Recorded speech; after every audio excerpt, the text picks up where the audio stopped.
Now we're being live streamed. Got it.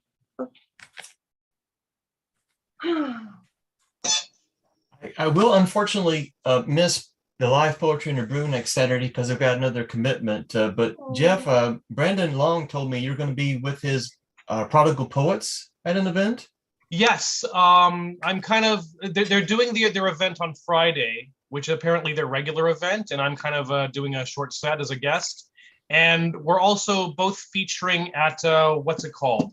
Some cigar lounge in Smyrna on the Thursday, the 19th, I think. Oh, so okay. If you miss me at the Brew, next week, you can see me in the surrounding Nashville area the following week. Okay, great. And Smyrna's closer to me than Nashville is, so that great. would be more doable. Yeah, great. Some a cigar store or cigar lounge. Let me just cigar lounge. Oh, okay, I've heard of that. Cigar lounge. Okay. Let me just look it up again. It's called. I've listed it on my website here. Jazz and Snaps. It's at the Southern Flair Cigar Lounge, 98 North Lowry in Smyrna. So there's going to be poetry and jazz and apparently cigar smoke. So apparently. The Southern Smoke Cigar Lounge. Southern Flair. Southern Flair. Hold on, I got the link. I'll just post the link. Southern Flair. I'm on the Facebook. There's a website which I'm about to post now. And that's the venue. So I think that's Thursday at, let me check. Thursday at 8:00. So I'm going to be doing a set. Prodigal Poets are going to be performing, and there'll be music and comedy and lots of stuff, and apparently cigars. So I don't know if they're Cubans. So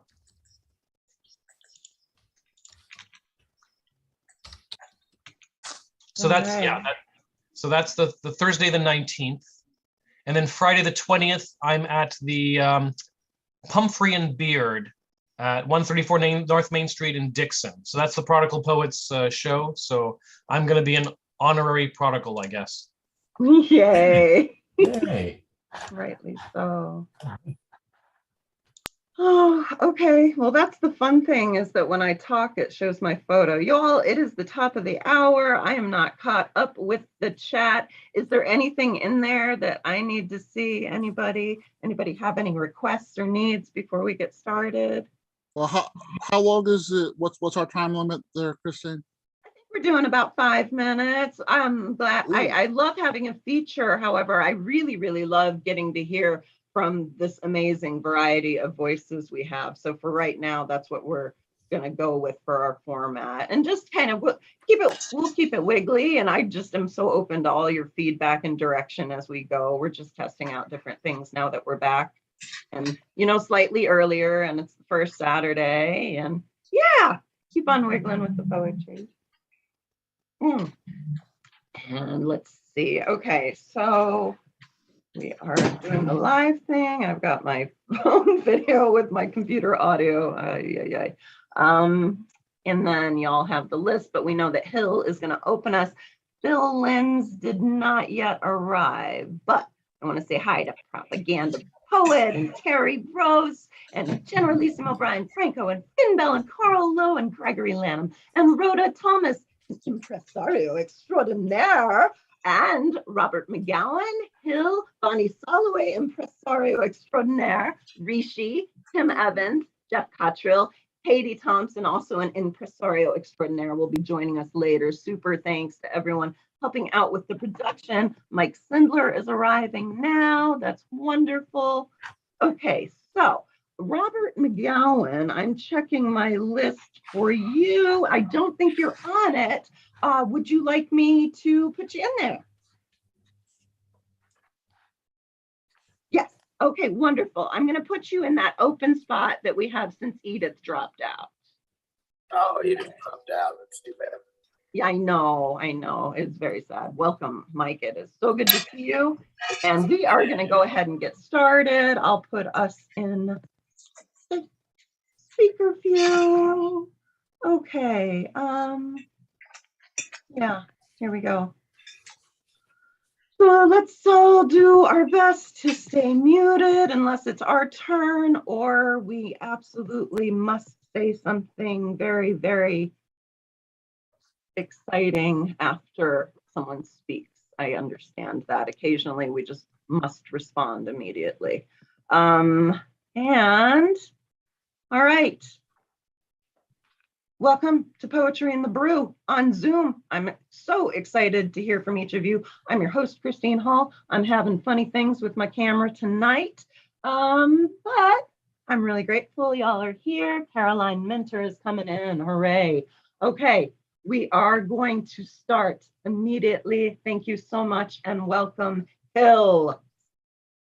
Hello, it's so good to see everyone. I have a kid in the background, so if there's movement back there, that's what's happening. And I'm going to start with, I want to write love poems because that feels like a good mood for tonight.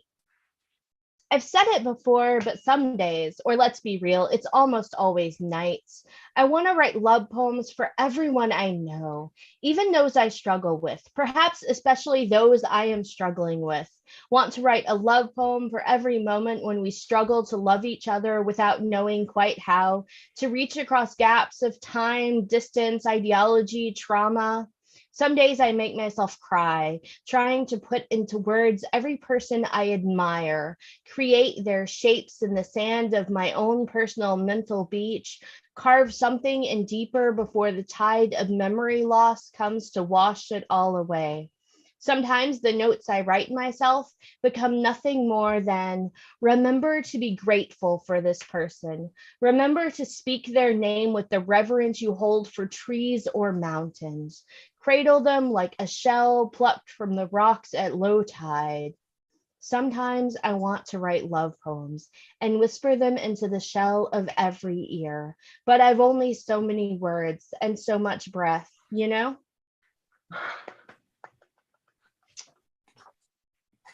And maybe another little short one, just because it's in my doc after this. It's called Practice. Can you love your way out of crisis, I wonder? I don't mean marry someone wealthy to fix your debt or move your way up some ladder that ends with luxury or lack of struggle, but rather sit in the midst of all that is hurting and hard and hopeless. Breathe deep of the world's wonder and sorrow too. Let the stench of all this death rot and fetid fear coat your lungs, your spirit, and somewhere inside you begin to transform. Breathe out everything calm, cool, and clear, like a spring that the world can sip at to refresh itself, like a natural wonder in your own right. Can it be enough to try? And that's it for me tonight. Thank you so much. Oh, Hill, astounding. Oh, thank you so much for speaking with us. So grateful you are here and to hear from you. Yes. I feel your words and appreciate so much. Thank you, Hill. And now I don't believe that Phil Linz is with us yet. And so, Finn Bell, perhaps are you prepared to go just a smidge earlier and speak with us now? Sure. Oh, we are so grateful you are here. Thank you and welcome, Finn Bell. Hello, everyone. So I have 2 poems for you, I hope, if I have time. This first one I did at an event that Propaganda Poet invited me to, celebrating Asian American and Pacific Islander Heritage Month. So this poem is called Things My Pinay American Ears Should Not Have to Hear, a list poem. I would like to share with you a list of actual things said to me over too many years. I would like you to know how my reaction in each instance ran an expanse of shamed, stunned, to briefly resigned, to angry.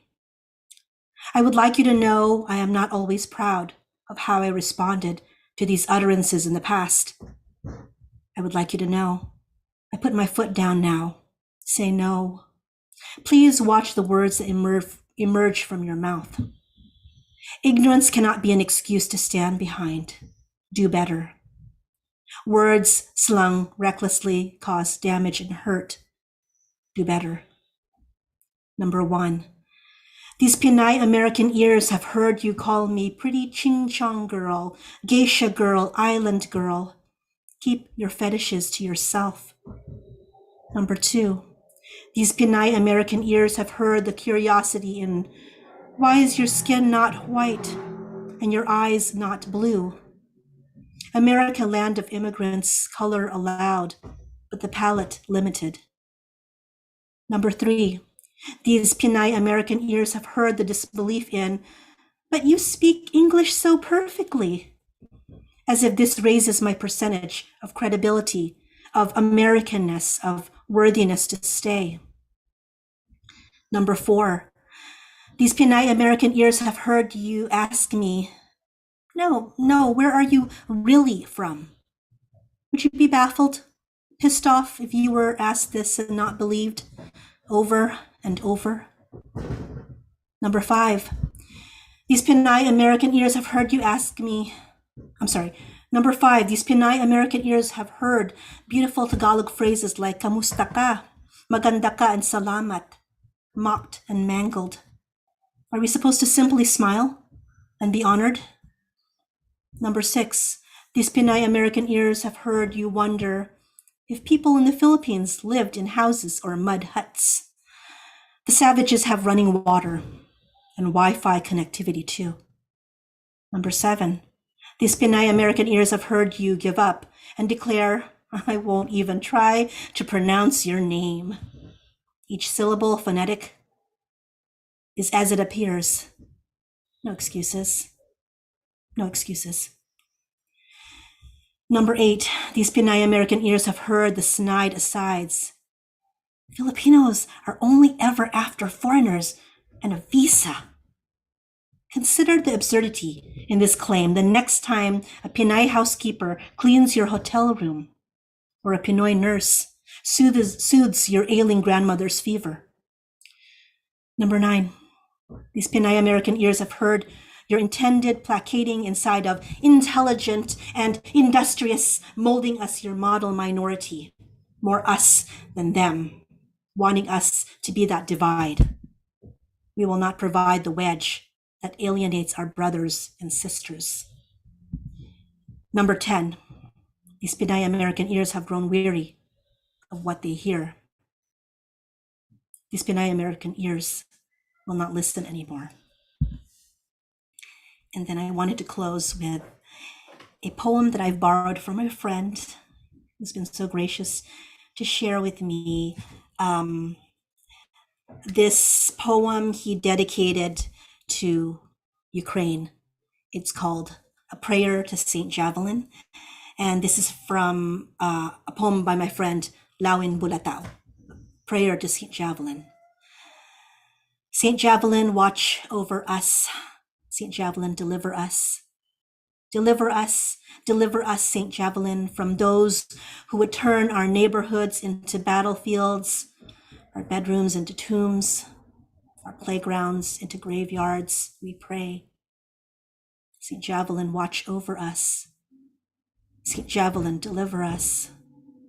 Defend us, Saint Javelin, from the greed of the oligarchs, from the violence of warmongers, from the hawks who have yet to learn that doves at need have talons too, we pray.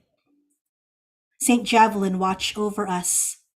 Saint Javelin, deliver us. Bring back peace, Saint Javelin.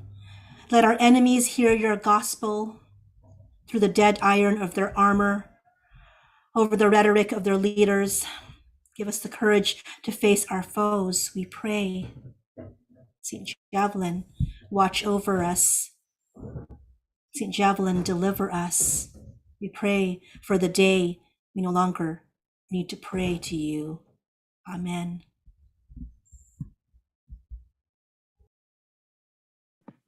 Oh, Finbal. Wow. Oh, wow. Exquisite and such a real impact in the poetry that you craft. I am amazed by you, and I thank you so much, Finbal. We next welcome and thank you for joining us, Mike Sindler. Hello, always good to be here. I miss the other 3 weeks of the month that we don't, but having one is great. I'm going to give a little breath from the super heavy and do a couple pieces that are reminiscences of my old buddy. And this first one is called Indebted for Sham. I think of Sham when I make doses, letting rice and dal soak till they're right, grinding each, blending together, mixture sits and ferments overnight. Aromatic with faint scent of fenugreek, thick sour batter ready to pour, hot pan layered with bubbling ghee, beloved friend's signature chore. I will never make one quite as fine, thin and perfect as a note on the wind, rolled round a sweet mango chutney. Such delectation I will not taste again. Half a lifetime since last we cooked together, recounting deft and gentle preparation. I recreate the treat and recall the man in lowly but honest imitation. Savoring my sad crepe all alone, I hear the echoed laughs of children, see the faces that beamed with joy whenever Sham was in the kitchen. Though the taste is not the same, it's close enough to soothe the ghost. Pupil plates the pancake with a prayer, still and always indebted to the host. And the other is what we would do to get off the ashram for a little while. This is Catskills Killing Time with Sham. Resting in the ruins of a Catskills resort, once chic and stately space, reverting back to forest. Ghosts cling to walls like mold, crisscrossing vines like veins, pulling past into aftermath.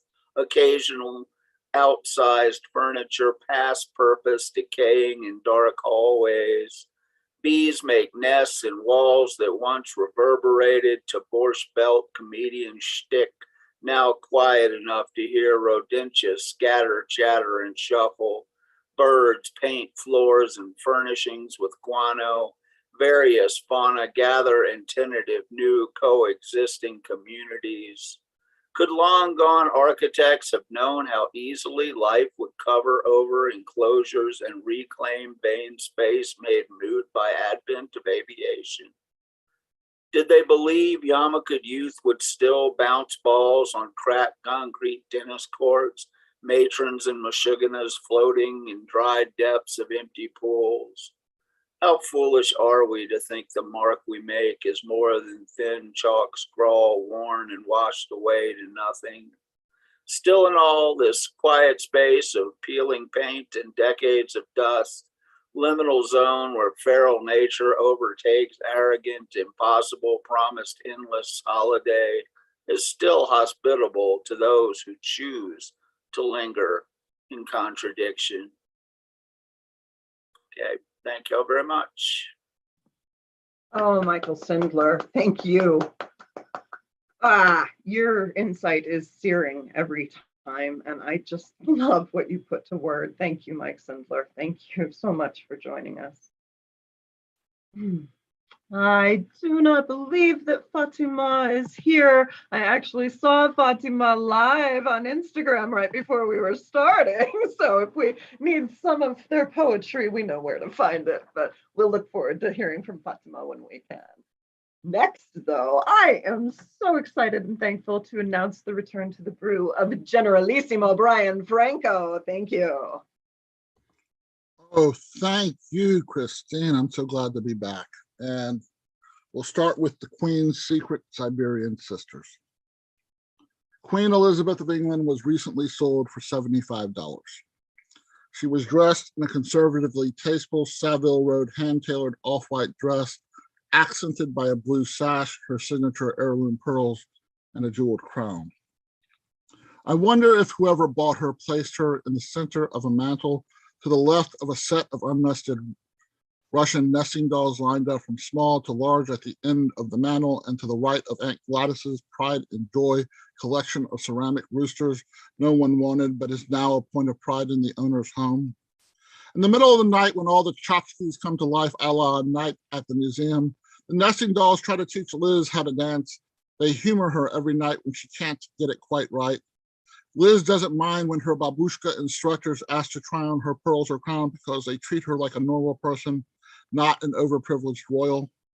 When they invade the vodka and the liquor cabinet, the sturdy Siberian women are surprised a queen can drink them under the table. Liz's new claim to fame is that she has trained all the roosters to perform tricks as if they were her corgis. The Russian gals tease Liz that one day they'll make soup from the roosters, but then they say, "We never eat because we are hollow weeble-shaped balsa wood street souvenirs, and you are a Bobby doll." Then the next poem is called "The Time I Got a Couple of Facial Tats." My great Aunt Mildred lived in a modest ranch house at the opposite end of the street as my grandparents' two-story home with both screened-in front and back porches and an attic converted into a bedroom with multiple beds and cots for visiting grandkids. I was invited for lunch. There was a note on the door to let myself in. In 1973, Columbia, Tennessee, it wasn't necessary for people to lock their doors for safety's sake. She screamed in her sweet Southern old lady wrinkly voice, "I'm in the kitchen, honey." She was chopping celery for egg salad, which would be on toasted Wonder Bread with lettuce and sliced in triangle halves. She gave her wiry 7-year-old great nephew a big hug. She stepped back, lightly held up my chin and kissed my cheek, leaving a temporary tattoo of maroon lipstick that felt like it was made of frosting from the carrot cake staring at me from the counter under a glass-topped pedestal. She handed me a bowl with her famous marinated cucumber, onion, and dill salad, peppered with a generous sprinkling of black pepper. "Go on and set this on the table. I'll be out with the sandwiches in a jiffy." The fancy antique dining table was set for 3. She always kept place setting on the table for Uncle Malin, who had died before I was born. There were 2 tall glasses of home-brewed sun tea and a glass pitcher filled with tea.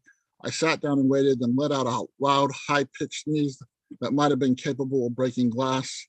I grasped the lace tablecloth, which caused one setting of Aunt Mildred's wedding china to crash to the ground, and sent the cucumber salad fleeing like a frisbee to splatter on her French Revival plastic-covered couch that never caused my thighs to sweat because she ran her AC so cold. I burst into tears. She ran out to comfort me and assess the situation. "Oh, baby, that's why I covered that couch." I pointed to the broken dishes and cried like a banshee. She wiped my tears with a cloth napkin and said, "I have coleslaw in the fridge and none of the sun tea spilled." She grabbed a whisk broom and dustpan for the broken dishes and wiped off the sofa. She brought in the slaw and sandwiches and said, "I know carrot cake is your favorite."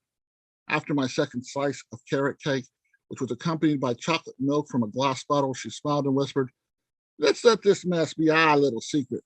She never mentioned it again. When I got back to my grandparents' house, both my cheeks had lipstick tattoos, which my grandmother cleaned with a wet washcloth as she giggled, "Your Aunt Mildred sure is something else." And one more, "Why it rarely rains on the Jersey Shore." Whilst ambling barefoot through a meadow of soft, silky grass, my tender feet encountered a patch of downy wild zoysia laced with sharp-edged pebbles. These insurgent bits of geological shrapnel ambushed my soles with pain, dancing through my tootsies, making them feel as brittle as broiled sugar candy glass atop a creme brulee. I shrieked into the morning air, a yell that echoed against the sun, who yelled back at me, "You shut up! I'm trying to fucking meditate over here." I have consequently solved the eternal mystery of the origin of the sun. She was born in New Jersey. Thank you, everyone.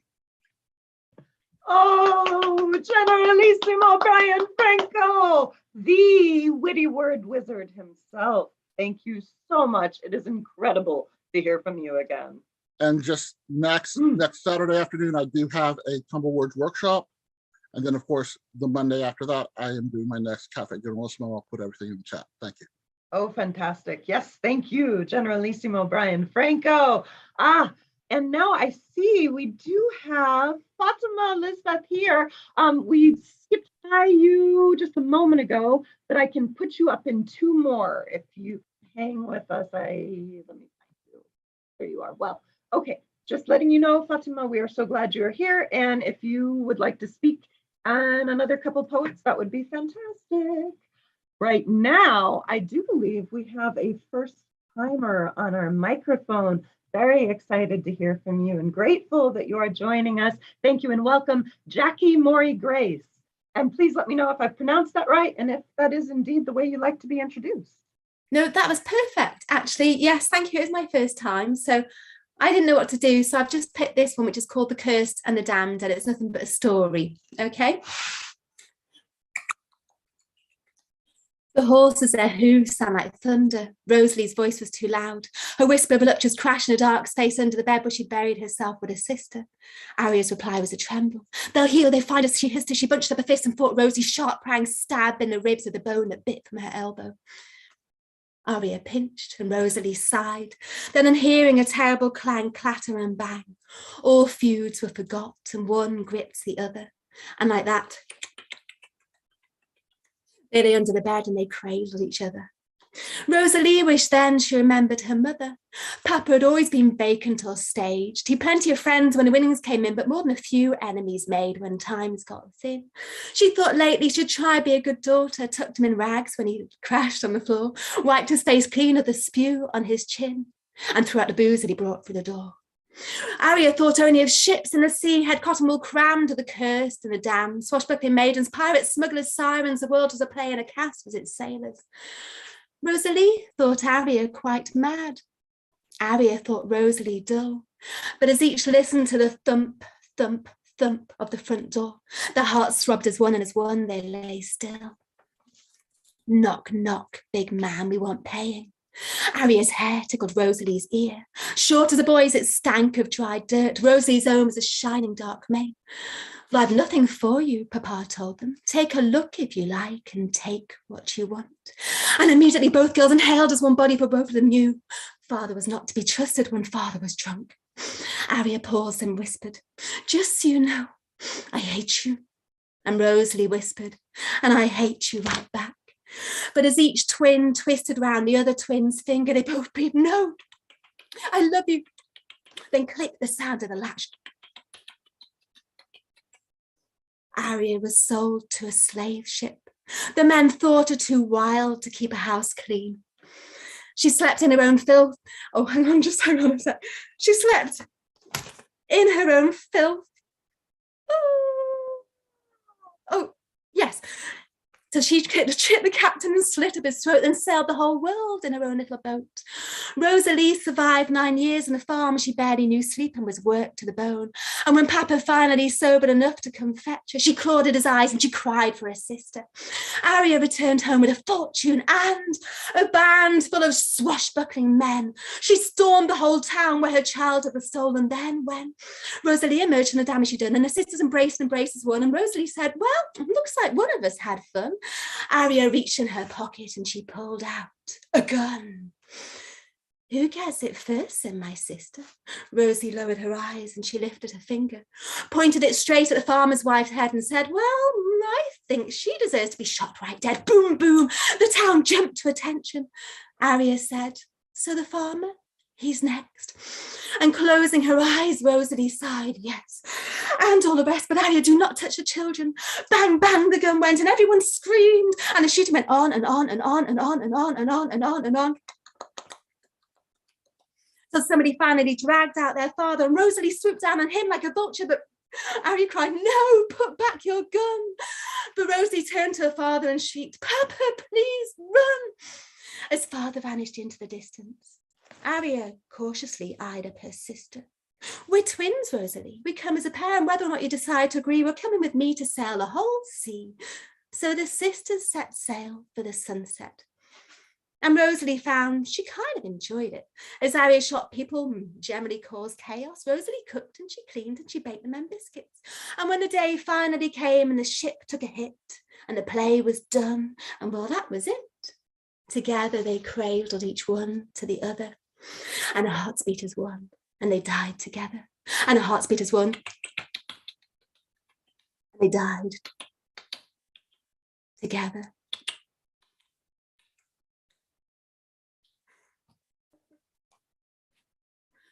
I hadn't rehearsed it. I didn't know what I was going to do, and I hadn't rehearsed it.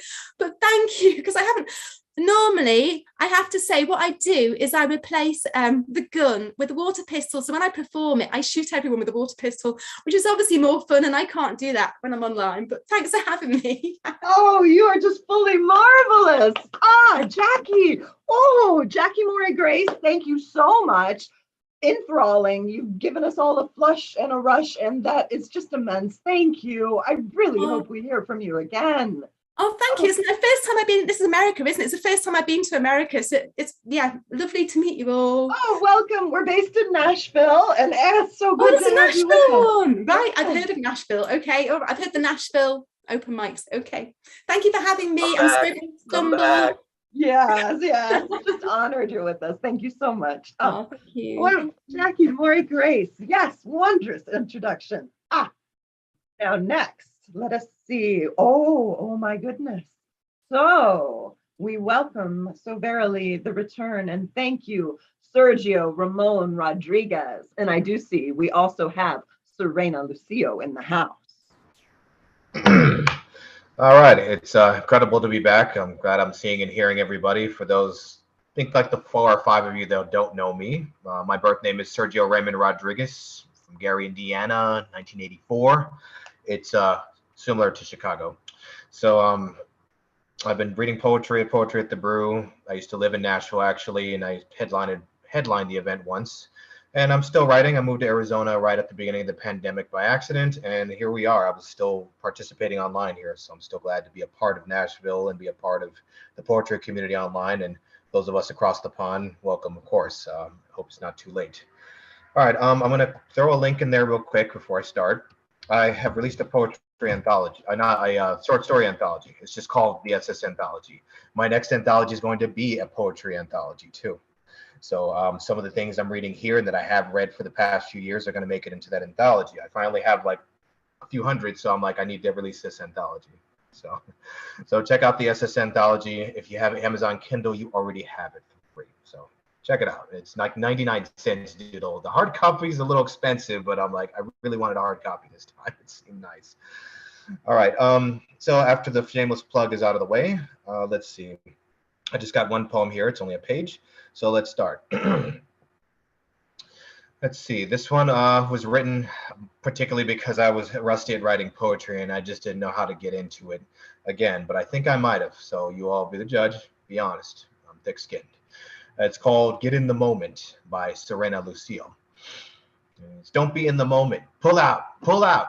Don't be in the moment. Follow her off the trolley until perfect Spanish-speaking white boy just calls out.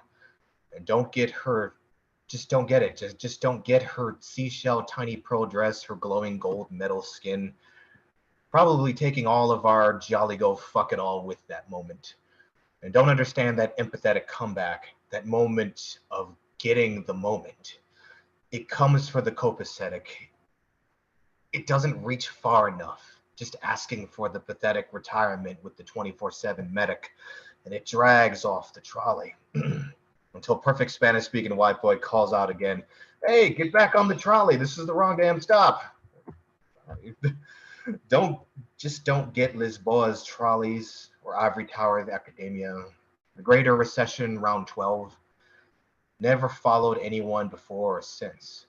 Never in the moment more than in that moment on the trolley.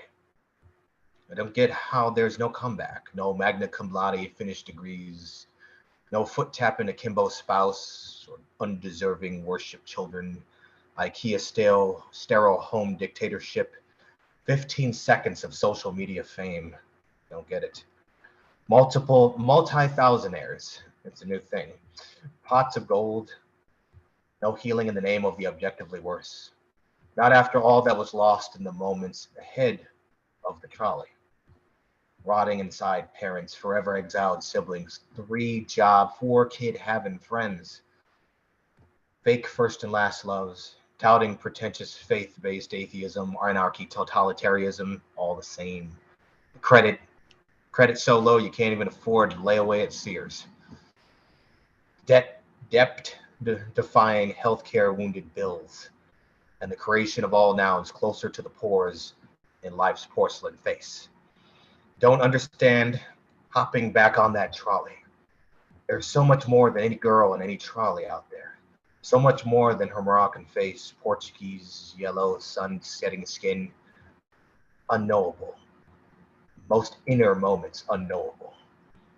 Just don't get the comeback moment needed to get back on that trolley and talk to the girl. Not to follow her or anyone, though. Don't get on or off, just get even.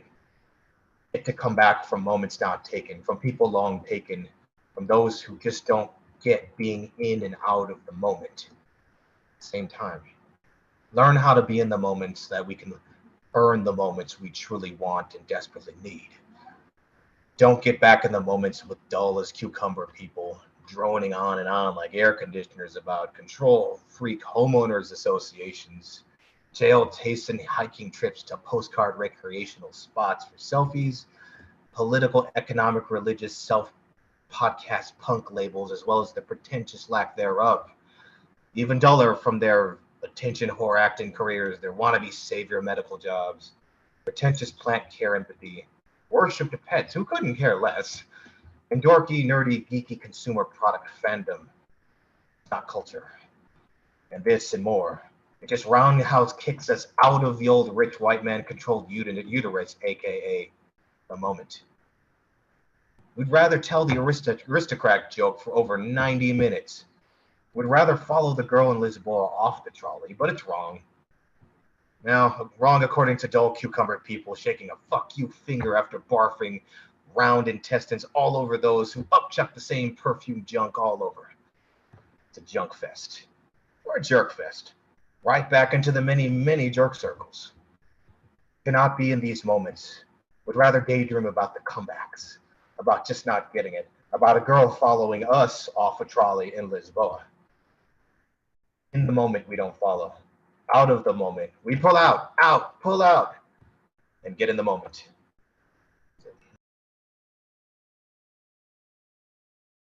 Oh, whoa.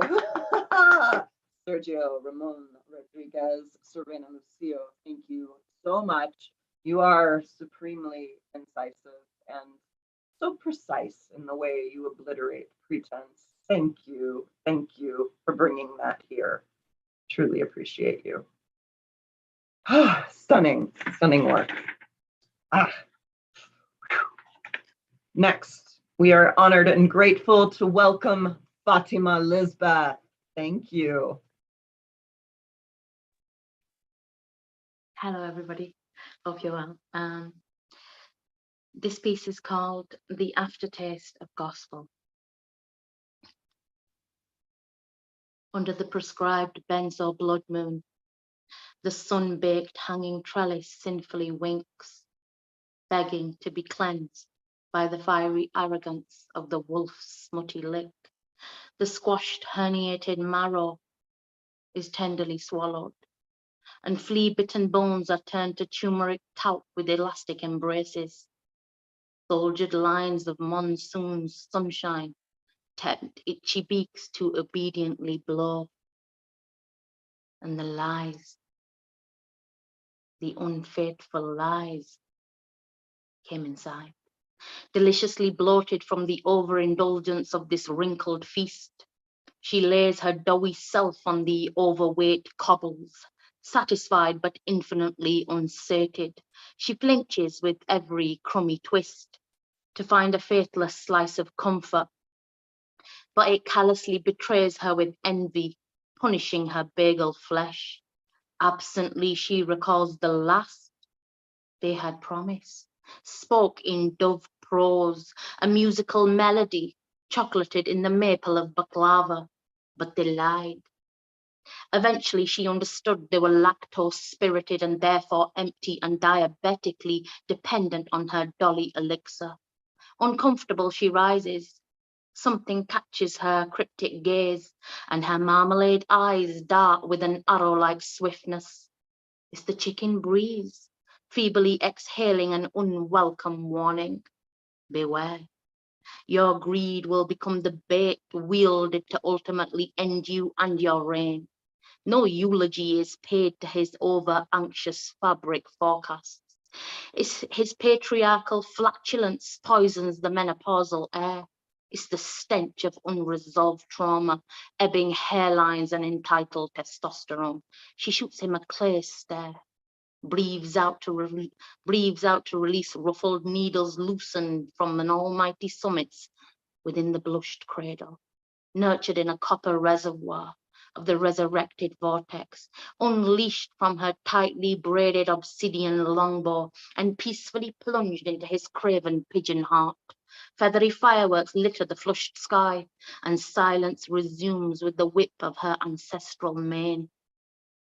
The crinkled time is resting, and she has mountains of produce to reproduce. 2 fingers now, the chosen keys. Giving slippery entry to prise oneself open, to expectantly purge the messages hidden in the digested oils exploited to paint shrines of self-affirmed delusions. Only the chosen, with the hangman's eyes, has the tenacity to find the pretty patterns that emerge from the pollinated lies. The guttural raspy retching feels throbbingly good. It's the comfort of choreographed friction, discovered in the ruins of lonely childhoods.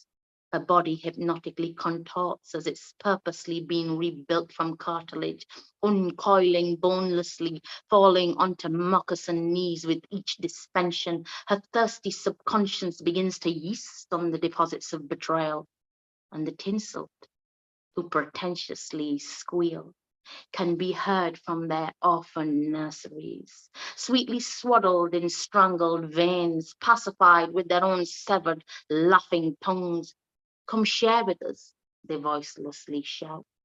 Let's practice neo-slavery. They innocently believe they possess powers of transmutation. Hopeless negotiations is luckily their innate design flaw. Chuckles erupt at the absurdity of such weak engineered energies. A yawn growls on the face of the many-faced one. She doesn't suppress. Let them see. They ask for authenticity. Maybe it will add gusto to the insincere beasts. Adorably, they cannot accept. They are where they're meant to be, grown for consumption, fattened with flattery, sweetened with lies, and carefully seasoned with the sequins of gospel. And as she fluently tends to the harvest, the conscripted reaper begins to feel the trickle of dewy sympathy. He senses she's grown fond of their spongy humanity.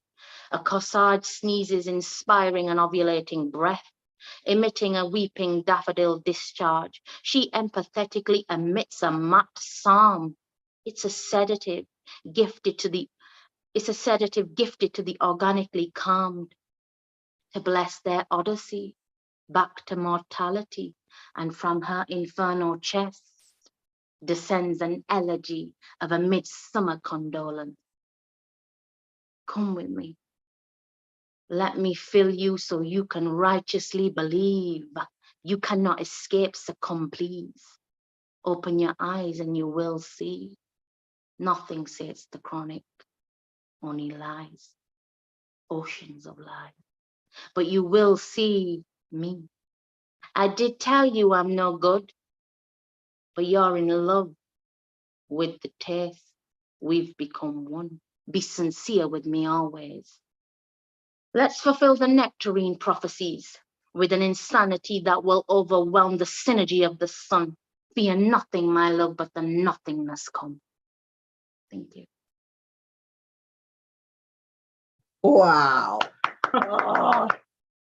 Oh, Fatima Lisbeth, you speak with the force of reckoning. Oh my goodness gracious, it's so good to hear from you. Thank you for bringing that power here, the artful skill that you deliver your writing with and that goes into your writing itself. It is just transformative and transcendent. Thank you.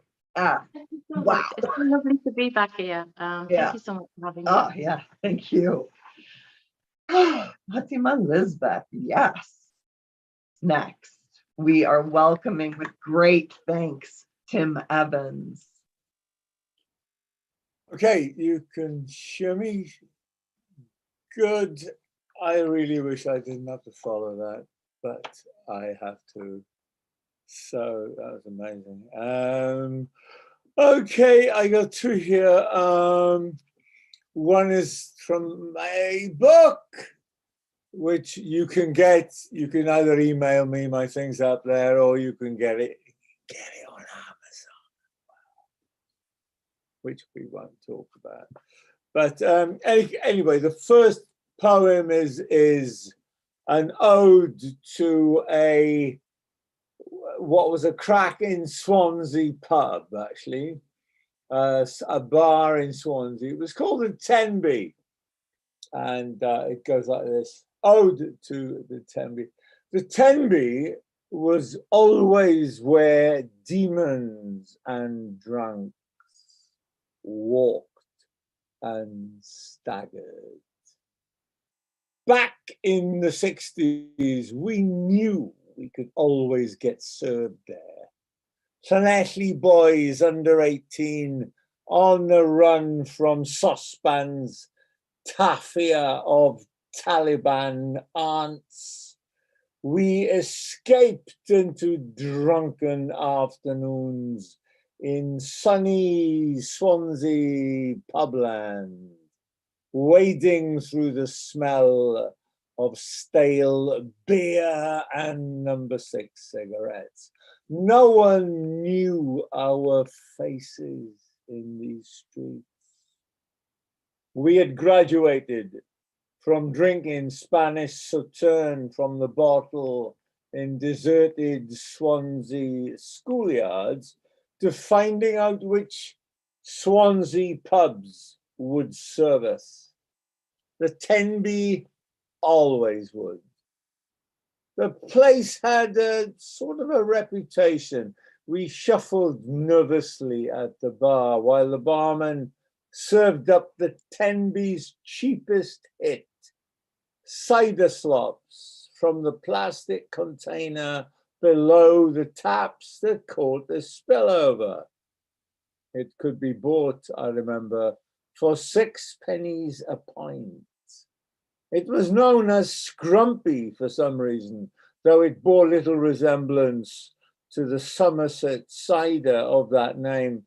But it was cheap and it got you pissed, and those were its unique selling points. Splattered up the wall in the public bar was a reddish brown stain.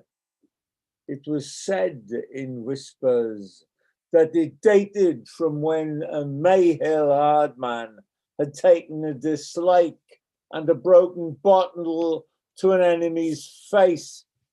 The stain of the spurting blood had never been fully scrubbed away. Later, we scored hash there from Swansea Pete.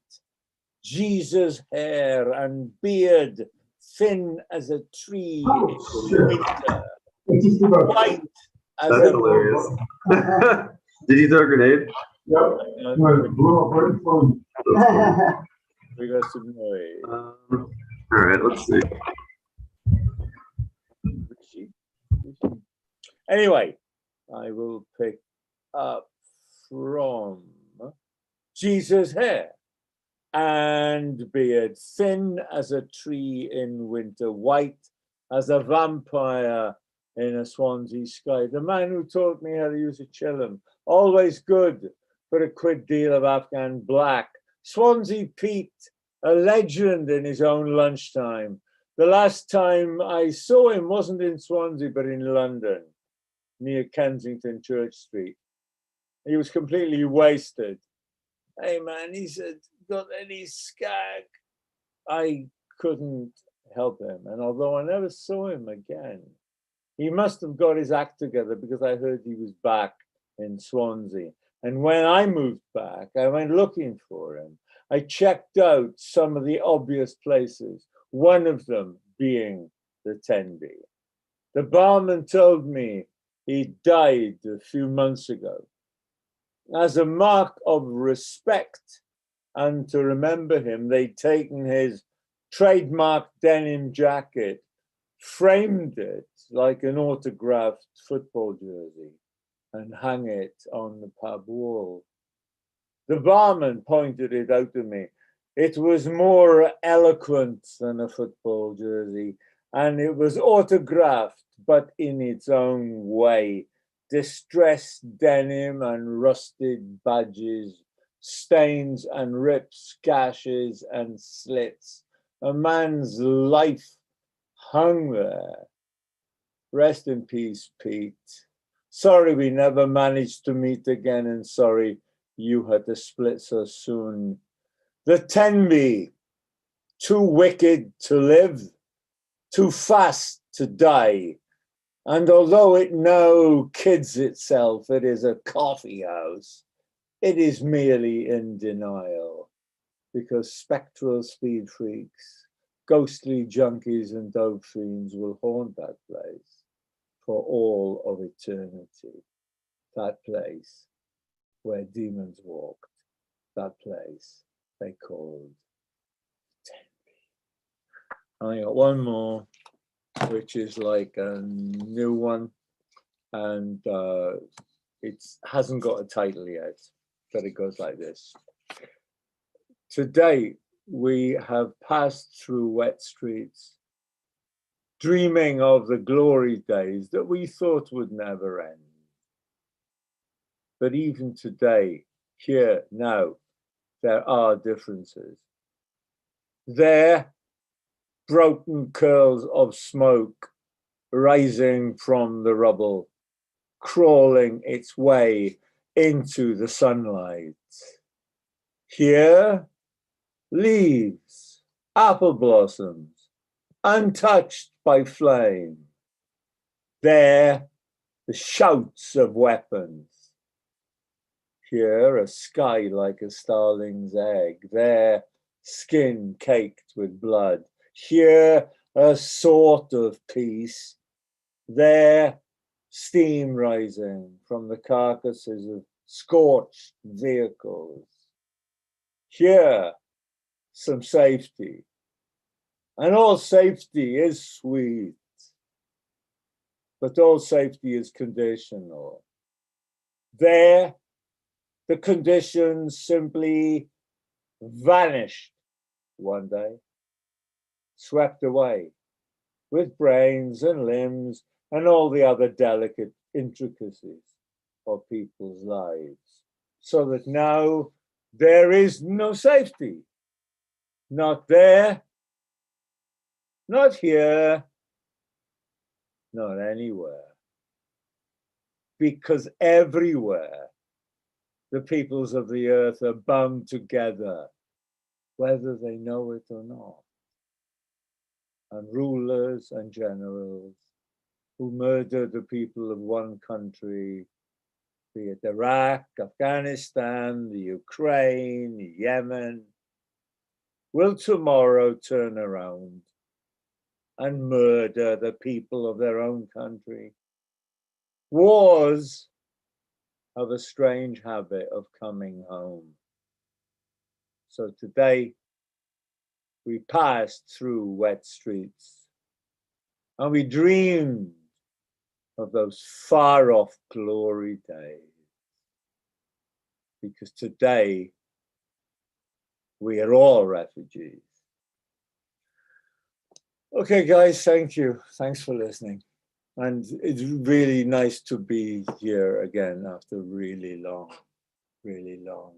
sort of absence. So really cool to see you people. Thank you. Oh, Tim Evans, thank you.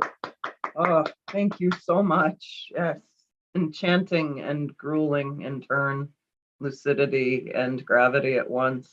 I thank you so much for your words and what you do with them. It is essential. Thank you, Tim Evans.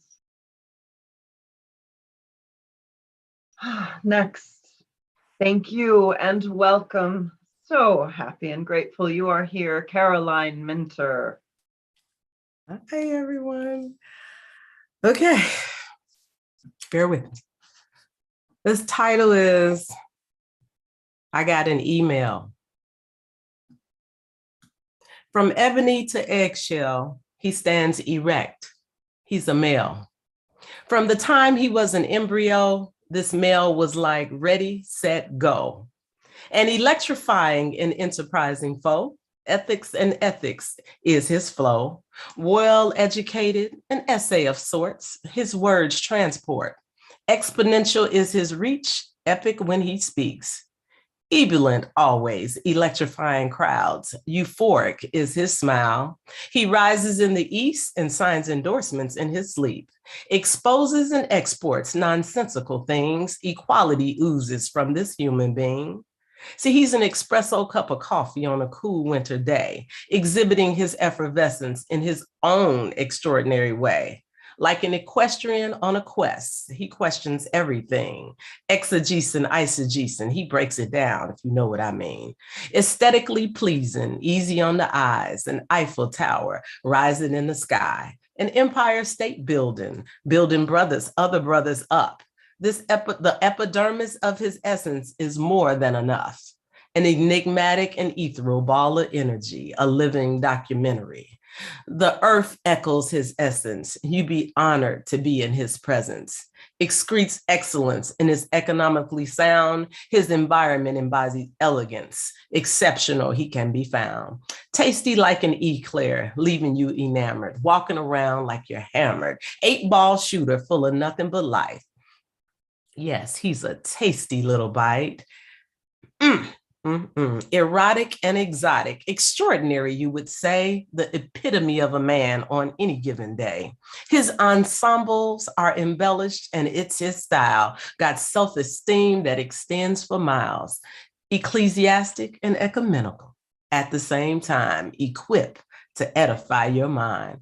Elevation is his middle name, exceeding is his game. Got an overflow in his economic escrow. Ethical and equitable is his position, entry to his own exposition. Equivalent to none, epitome of one. The efficacy of this enlivened human being is something to be seen. He's well endowed and there when you call, and that's the way he has evolved. He etches and edges out them all. That's my email, y'all. Thank you. And happy Mother's Day to everyone too. Oh, thank you so much, Caroline Minter. Happy Mother's Day. And oh my goodness, your poetry. What a mellifluous revelation. Thank you for bringing that to us, Caroline Minter. Oh, wow, yes. Oh, such joy. Next, we will welcome and thank you so much, Carl Lowe. Yeah. Hi, thanks for having me. I've got two poems. The first one is called 19 Acres a Minute, which is, I was reading about deforestation of the planet, and that's how many acres of forest we lose every minute of every day the whole year. 19 acres a minute. And also they've been deforesting where I live in Tennessee, which is Smyrna, Tennessee. And after watching them build a road today, this is what I wrote. It's called 19 Acres a Minute. What is a road but a long, thin desert where nothing grows? A paved landscape traversed by resource-hungry vessels that exhale vaporous destruction as they depart. And when they appear, those exhalations relentlessly persist. It's surprisingly easy to watch a planet die. Simply come to my local park where the death machines are knocking down trees to make room for more of our paved desert. They exist to persist. A garden used to stand guard where this parking lot reflects the summer heat. Look closely at its dark surface. Tiny insects, hard to see, still stutter across its surface, and they exist to persist. So our existence comes down to contests of persistence. Even as reality melts around us and we move at a glacier's pace in feeble efforts to save the glaciers, to stop the warming of plastic-filled acidic oceans, even as we build new plastic factories to extrude polymers that exist to persist. So our plastic breath materializes in the reluctant atmosphere, laminates our lungs, stains our thoughts. Then again and again, our alarm clocks rattle every morning, snuffing out our troubled dreams, so we can concoct the unique, profitable plastic chemical recipes conjured into existence and relentless persistence. Thank you. That's a short poem. And let's see. And I have one more, if I can get my computer to behave. There it goes. This one's called Possibilities. It's one I wrote a while back. Just because we believe it's not possible to starve on excess doesn't mean we're not starving. Just because it feels like we know too much doesn't mean we're not in the dark. Just because the light's in our eyes and it's bright as day doesn't mean we see enough to understand. Because we don't want to understand, just because we don't want to understand doesn't mean that a part of us doesn't grasp the intent, what it meant when the rules were bent as the guilty go free and the judgment comes down, to free the already free while the innocent flee. And yet we're still surprised to be confronted not by a wall, but by a system of walls, and all along our maze of walls, the path is paved with the prayers to wall it all up. And the keening call goes up to hold it tight, revert to that mythical moment when we thought we were in charge, when we never considered what being consigned to a map of confinement would really mean. And the whole time, a tinny voice from a machine calls out our position among the walls. Thank you. Oh, Carl Lowe. Thank you. Bard of the Brew, the lyrical truths you spew. Thank you so much, Carl Lowe. We now welcome and thank you, Midnight Poet Mel Bradley. Oh, it is midnight here. Hello, thank you so much. It's lovely to be back. It's been too long since I've seen all your lovely faces on Zoom. I'm going to do two pieces. One, a shorter piece. It's Mental Health Awareness Week this week, or there's a mental health festival. But this year the theme is about gather, and so this piece is that sort of gathering around the kitchen table. It's the kitchen table. We come to this altar in reverence, Mother Priestess and her acolytes, each bringing blessed gifts and offering.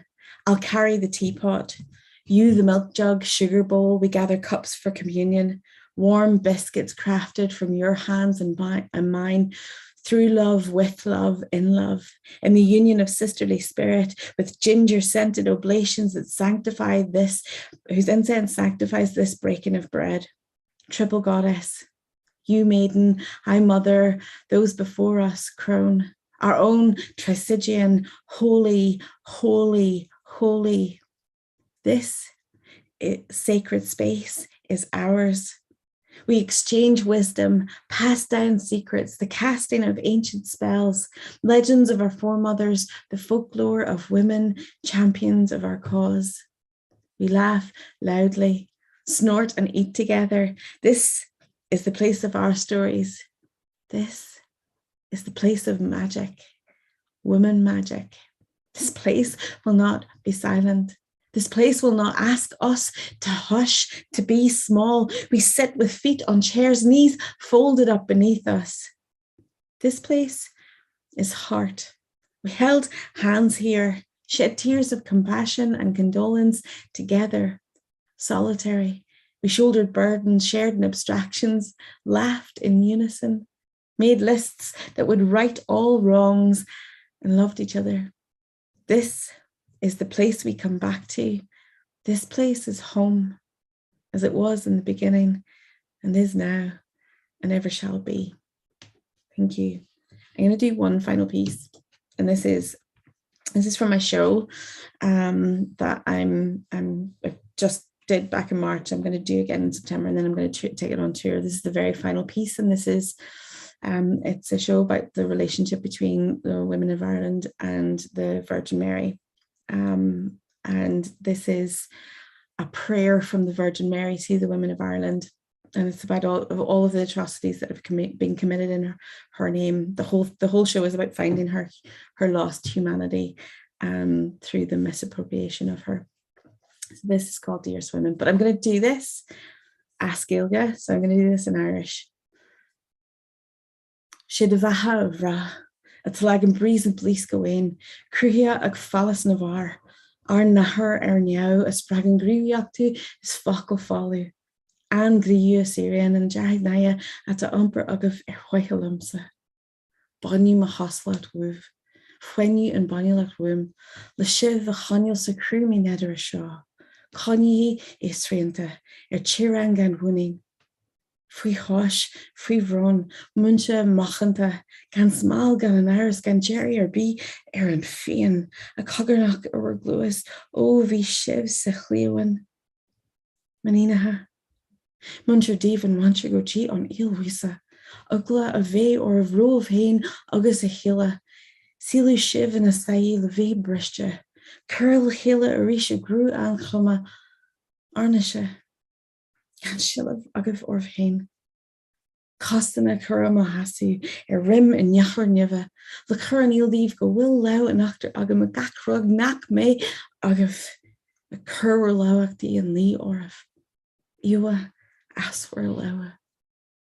Talorg and lock the gorp, and bron marave telly a silu vergusla, and chiliach fi hilch I a chassanj go hincha. Chanihi giaganta, tohar free conkus, butcher fiunta foucha. Is orfshe, a tamil the man. A goslach that were moirahas, reverti awin, cruhior, inultor, garda costanta kahia. Ta ambiliacta kintia, agus a shivanachania mohinis. A colony were roll achanta, ein glanta, tripadraha and fubble. Queen siv ishka were gin to were nearfara, mar vrachanis achri, vi orv shula na yesulka, a vi lachashis aku, liniv a nidge o ach de moirachta, deeltin of fucker akris, catch lativ, August nairaha, lachri me again to the chispin div, and doi hard leve owl, pre-war wise shaswach denaya, jachrati and tail. Village were nairacht. Quid me yora a chin medivshe, Machris beanta a golly covida, go true vela umprim were nulla. Kinte Elisibhan August Brishu spirit. Anish. Theckim shivagiri, ag musculch go mal and all. Tugagi aru the hila, shasi the hila air water in the sirsha. Kitchiv the glincha of the air mois, lesh and fian. Crasia, healers, lechra, warriors, mra, women. Thank you so much. Oh, Mel Bradley. Oh, thank you so much. Magnificent. I mean, the priceless gift of your creations. Thank you, Mel Bradley. Every once in a while, the chat goes quiet. Everyone is just completely riveted by what's being said. Oh, Mel, thank you. Wow. Oh, it's so good to hear you say that in Irish. Oh my God, you made me cry. Okay. Thank you. It's lovely to be able yeah, to. it translates. Okay. Thank you. Holy. Yes. Thank you. Okay. We next. Welcome back and thank you so much, propaganda poet. Hello, all. Sorry. I'm COVID right now and other things happening, so I'm not going to turn on my screen. But I've been here the whole time. So I'm just going to give you 3 quick 30 for 30 wordplay things I did. And, Before you start, I'm just going to say I've got my volume up all the way and it's a little tough to hear you. So I don't know if there's anything you can do as far as like proximity to the mic, but I would not want to miss a word from you. how about now? That's better. Thank you. Okay. Okay, Here we go. 3 short poems. This first one is called Another Happy Couple. In this scene together, we're seen together, but does it seem together when these seams rip the tether? Will these screams last forever, or these dreams escape the never as we hide under the weather? Admit the truth never when we're seen together in this scene together. And this next one is called, excuse me, Might We Slight These Changing Plans?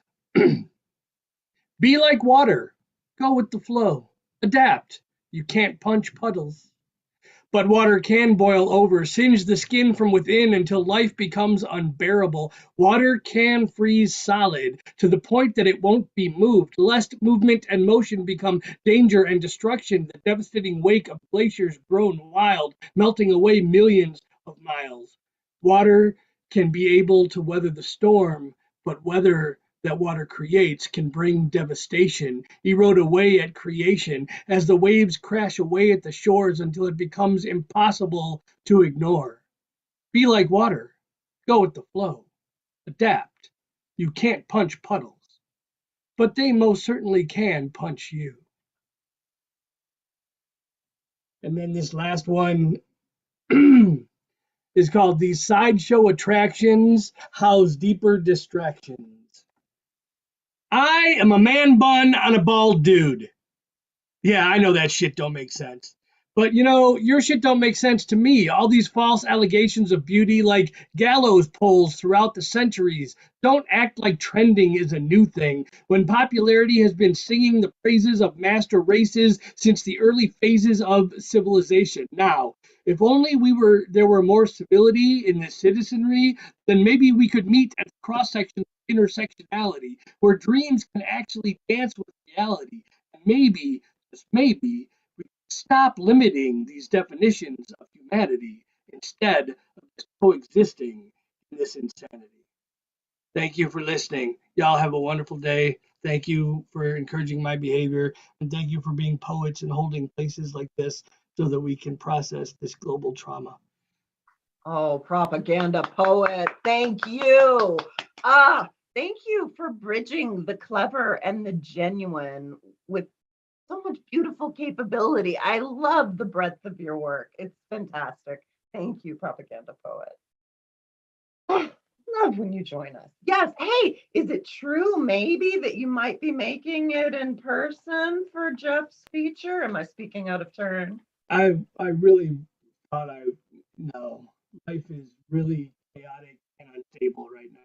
So. Chaotic. You know what? We are going to be here for you when you can make it here. And it would be groovy to have you featured too. So I am totally down for figuring something out, maybe for fall. I don't know. Depends on if I'm living on the road or if I actually get this job in California. I don't know. We'll find out. But stay tuned. We'll talk more. Yes, we will. Thank you. Let us see next. Oh, goodness gracious. With great thanks, we welcome Rhoda Thomas. Oops. Start. Hello, lovely to be here. What I wanted to highlight with this poem, which I actually wrote in published in 2017, is the cost of living crisis, which with energy prices going through the roof and the general public being made to pay for the pandemic is rife. And in Britain, as in so many countries, poverty is just going to get worse. This is called 2 coins. I give you £2 coins from my pocket, and you stretch out your hand to reach because you're sitting on the ground and I'm standing up. Our eyes meet and you mumble thanks, and I want to give more, but I already bought a big issue this week. I feel So sorry that you're living like this. You could be my son. You're someone's son. I want to give you enough so you can leave this place and live in a house and choose your food and process the memories of a father who's a sicko and a mum who drinks. In my carrier bag, I've got smoked salmon and asparagus soup. And soon I'll be battling through the traffic with cello music, calming my nerves. The clock on the kitchen wall strikes one next to the painted goldfinches. And I'll find some chicken pieces for the cat. If I gave you more, I don't know where I'd stop. And if I kept going, I wouldn't have enough for my lunch. And as I squeeze lemon juice onto my fish, I remember your gratitude and the pleasant buzz I got from giving something, from trying to help. In the maelstrom of the shopping center, you were real.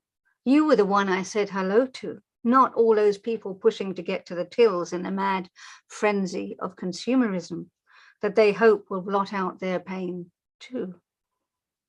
Look, I don't care if you have to hand the money to a gangmaster, glad to be of help. I don't know. I know if you don't have enough at the end of the day, you'll suffer.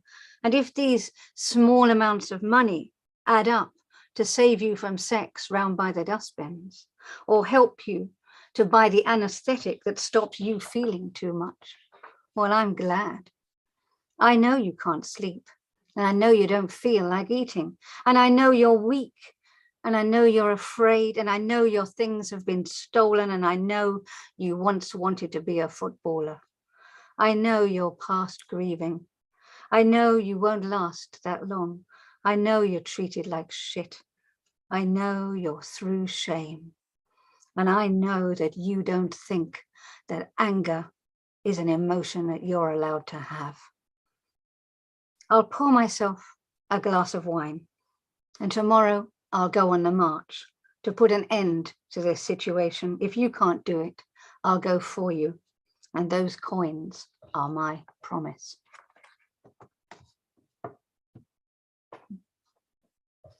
I mean, it's about this struggle, really, the increasing inequality. Yeah.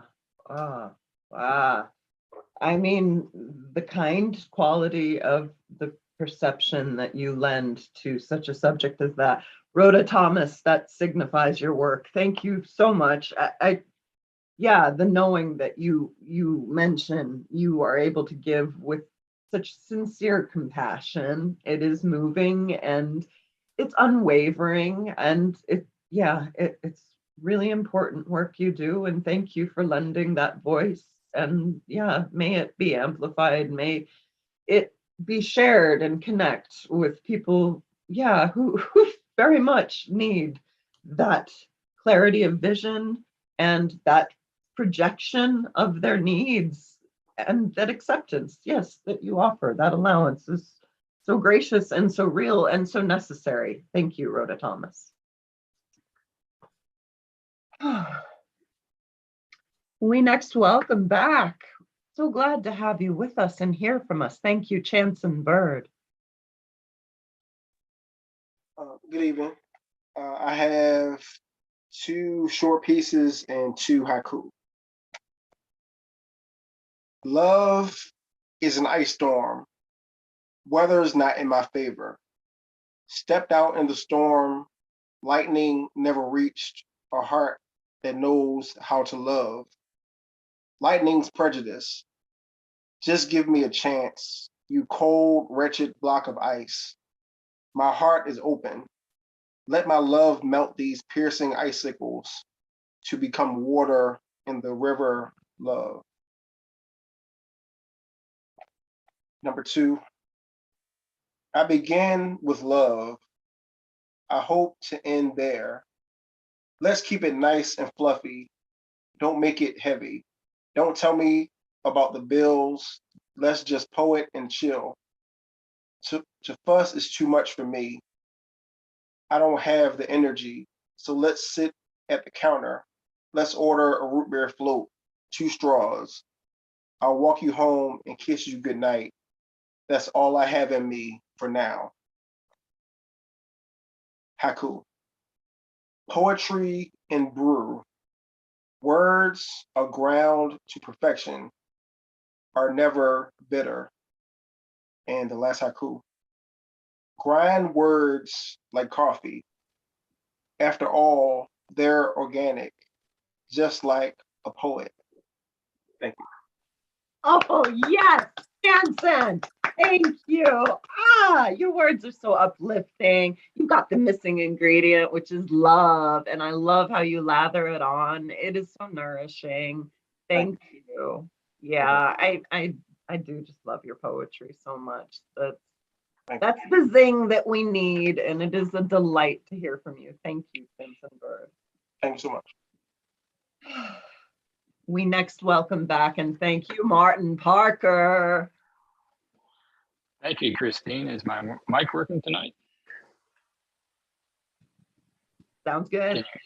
Okay, great. Let me go off camera so I can read my poetry here. I have a couple new ones. This first one is how recent events have taken us back to earlier memories. It's called Plains of Pain. My mind goes back to riding a train across the fruited plains of Ukraine for 24 hours, avoiding the rain, while watching those amber waves of grain.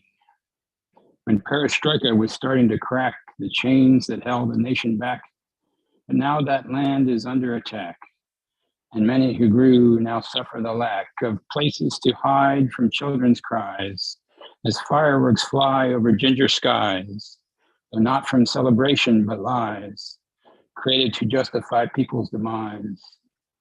And after we'd seen the black beaches surreal, the city once named for a man of steel who hunger did force and food did steal was next on our journey and would reveal a burned out frame that was left behind, quite like the one on Hiroshima I'd find, to echo resolve and sharply remind that war destroys and leaves us all blind. But why does this lesson still go unlearned as planes and homes and schools are burned, recalling the echoes of fires that turn to ashes the dreams of all concerned? Strange fruit once grew in another plains clime, a town my grandpa called home at one time, a photo taken of a lynching, a crime, an act unpunished against reason and rhyme. These cycles of hatred go round and round, but maybe one day we can build up new ground, release all the pain in which we're bound, and finally a path to peace will be found. And then I've also got a poem, it's one of my memory poems, which, despite the title, is not actually about our illustrious host here tonight, but someone I met on a school exchange. My school had an exchange with a school in Germany when I was in high school. This is called Liebe Christina. I still remember the very first time I saw your face with those dimples so deep. Your birthday it was. You came to the door. And Klaus said to me as I stood there bemused, "Give her the flowers you hold in your hand." And once I handed them over, amused. I realized then he'd played me a ruse. He claimed his hands were just too full of presents to carry them up the stairs that led to that door on the upper floor. Your mother served dinner, the party began. We shared a few glances, but nothing more. You dipped your fingers into the wax that pooled in the well of the candle flame that burned on the stand in your sister's room, where we all sat and heard a troubadour sing about his wanderlust Greek Jewish life and how the flowers would bloom in the spring. Klaus was your cousin who stayed at my home, but I couldn't follow his English class, so it was decided I'd attend school with you, as our two ages were the same more or less, and you were studying French instead, which I held my interest much more, I confess. Your birthday was near the end of June, while mine was halfway into July. We both turned 16, were legal to drink, but I was more thrilled by my new fountain pen, the way it moved when you wrote my name, perhaps imagining letters we'd send. I still remember the tilt of your head, the single word "nah" escaping your lips. I could not think of more words to be said, and then your aunt, a hug did suggest. I savored that moment of touch we shared. The wistful look in your eyes said the rest. Thank you very much. Martin Parker, thank you. Ah, my goodness. It is so touching to listen to your poetry. You reach into those tender parts and like prick the senses and soothe them. It's quite thoughtful what you do, and I really appreciate it. Thank you, Martin Parker. Thank you so much. Let us see. We have, I do believe, a first-time speaker on our mic next. And I would like to welcome with great thanks, Robert McGowan.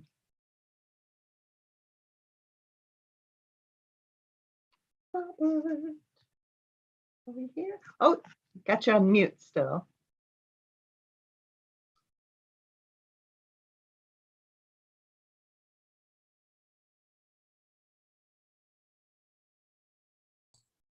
Yay, there you are. Hi, Robert. Thank you. Hey, thanks for having me. I'm enjoying this this session. I have two poems. They're short poems. One is from the collection that I've written. It's on Amazon. It's called On Yellick. That's the moon in Irish Gaelic. And it is about, it touches on my Irish heritage, my history as a combat veteran, and my close affiliation with Hispanic culture. This first poem is from that collection, and it's called Te Quiero Como Pablo Neruda.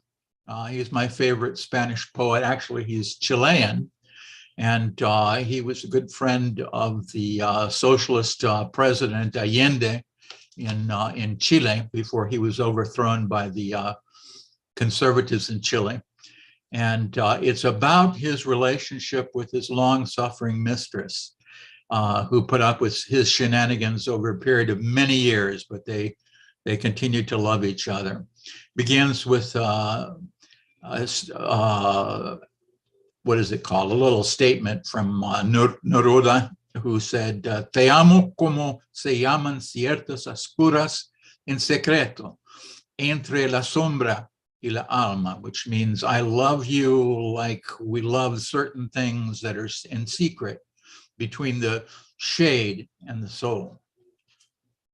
Blessed is the moon upon the ocean, flowing over the water. She churns the deep and sends the cold, the blue-tipped waters north into the fecund twisting of the currents and the tides to bid them south with oxygen, with color, and with life to the sacred coast of Chile, where I adore you.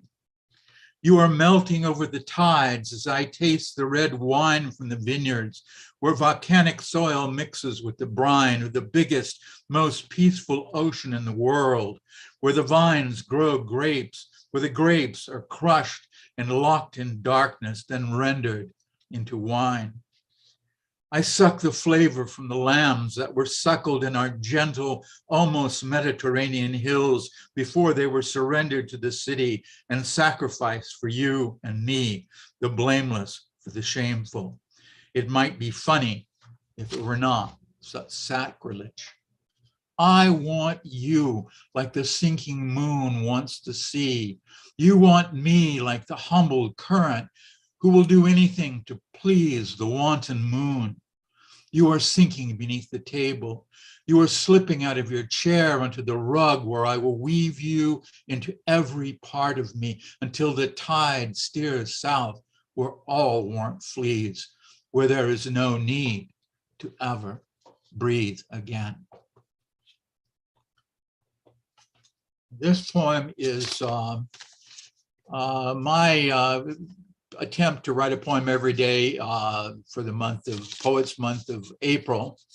And it tells a story about when I was a soldier in Vietnam, my second tour in Vietnam, and I was waiting to go on leave, and an announcement came over the radio about a significant event that changed my life completely and my whole attitude toward the United States and war. It's called April 4th, 1968, Wasting Time. Sitting at the NCO club, sipping my second beer, listening to Otis Redding sing Sitting on the Dock of the Bay. I saw beyond the headlands above the airbase at Cam Ranh Bay as bright blue waters of the South China Sea churned the sugar sand beach within the pale of the American redoubt. Seems like nothing's going to change. Everything remains the same. I was waiting to go on R&R in Singapore. The Tet Offensive was winding down. The music stopped. The DJ on Armed Forces radio broke in. A lightning bolt shattered sad reverie. Dr. Martin Luther King has been shot in Memphis. Dr. Martin Luther King is dead. The music did not return. I did not go on R&R. I went back to the field to be with my brothers. I did not extend my tour in Vietnam. I went home tired and sad. Now I'm still sitting on the dock of the bay, wasting time. Thank you. Oh, extraordinary work. Robert McGowan, thank you.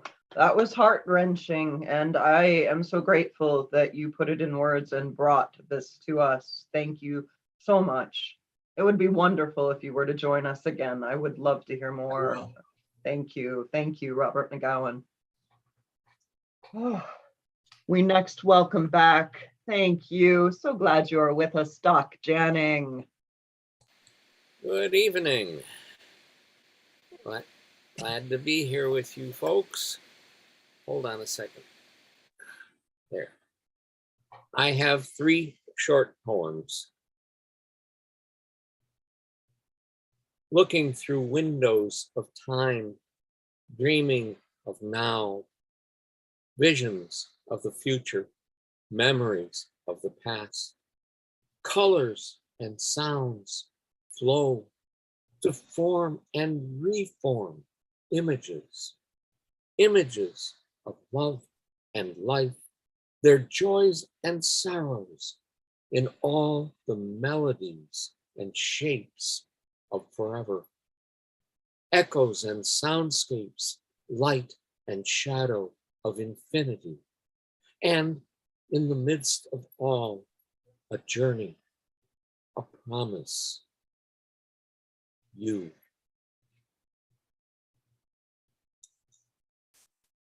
Naked love. Soaring on clouds of joy, sharing my innermost self, my ancient dreams, my eternal longing, blooming, blossoming neath your gaze, crumbling, dissolving at the touch of your breath, in the feel of your words, becoming one with the all of you. And finally, rain shower. Dancing, laughing, playing, slipping and sliding, softly colliding on wet grass amid its sweet smell. Nude, neath soft, warm rains of summer. The elixir of time flows drop by drop into our cup of being. Your bare skin, your smiling face, your laughing face, glistening, gleaming, glowing with raindrops and love. Just the two of us, a bar of soap, and nature looking on. Thank you. Oh, thank you, Doc Janning. Oh, we raving splendor with your language. It's luscious and lustrous. Thank you, Doc Channing. Thank you. Well, our next poet, as we know, comes to us from Canada, and in fact, will be joining us in person at the Brew next week. Oh my goodness gracious, as our feature right now, we get to hear from Jeff Cottrell. Thanks, Christine. So here's something relatively new. This is called Trying to Break into the Group Conversation. So this is a nice restaurant. What did you guys order?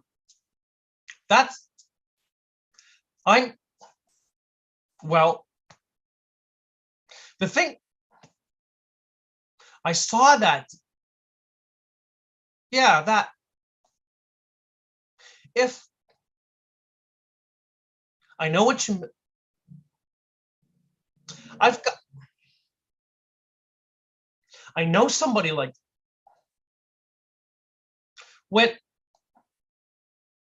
yeah, but to answer your question, but then that's, well, does the funny part, I know a guy who, and when the best part of that movie, then, you know, the most important rule of life that everybody should know that solves every problem is,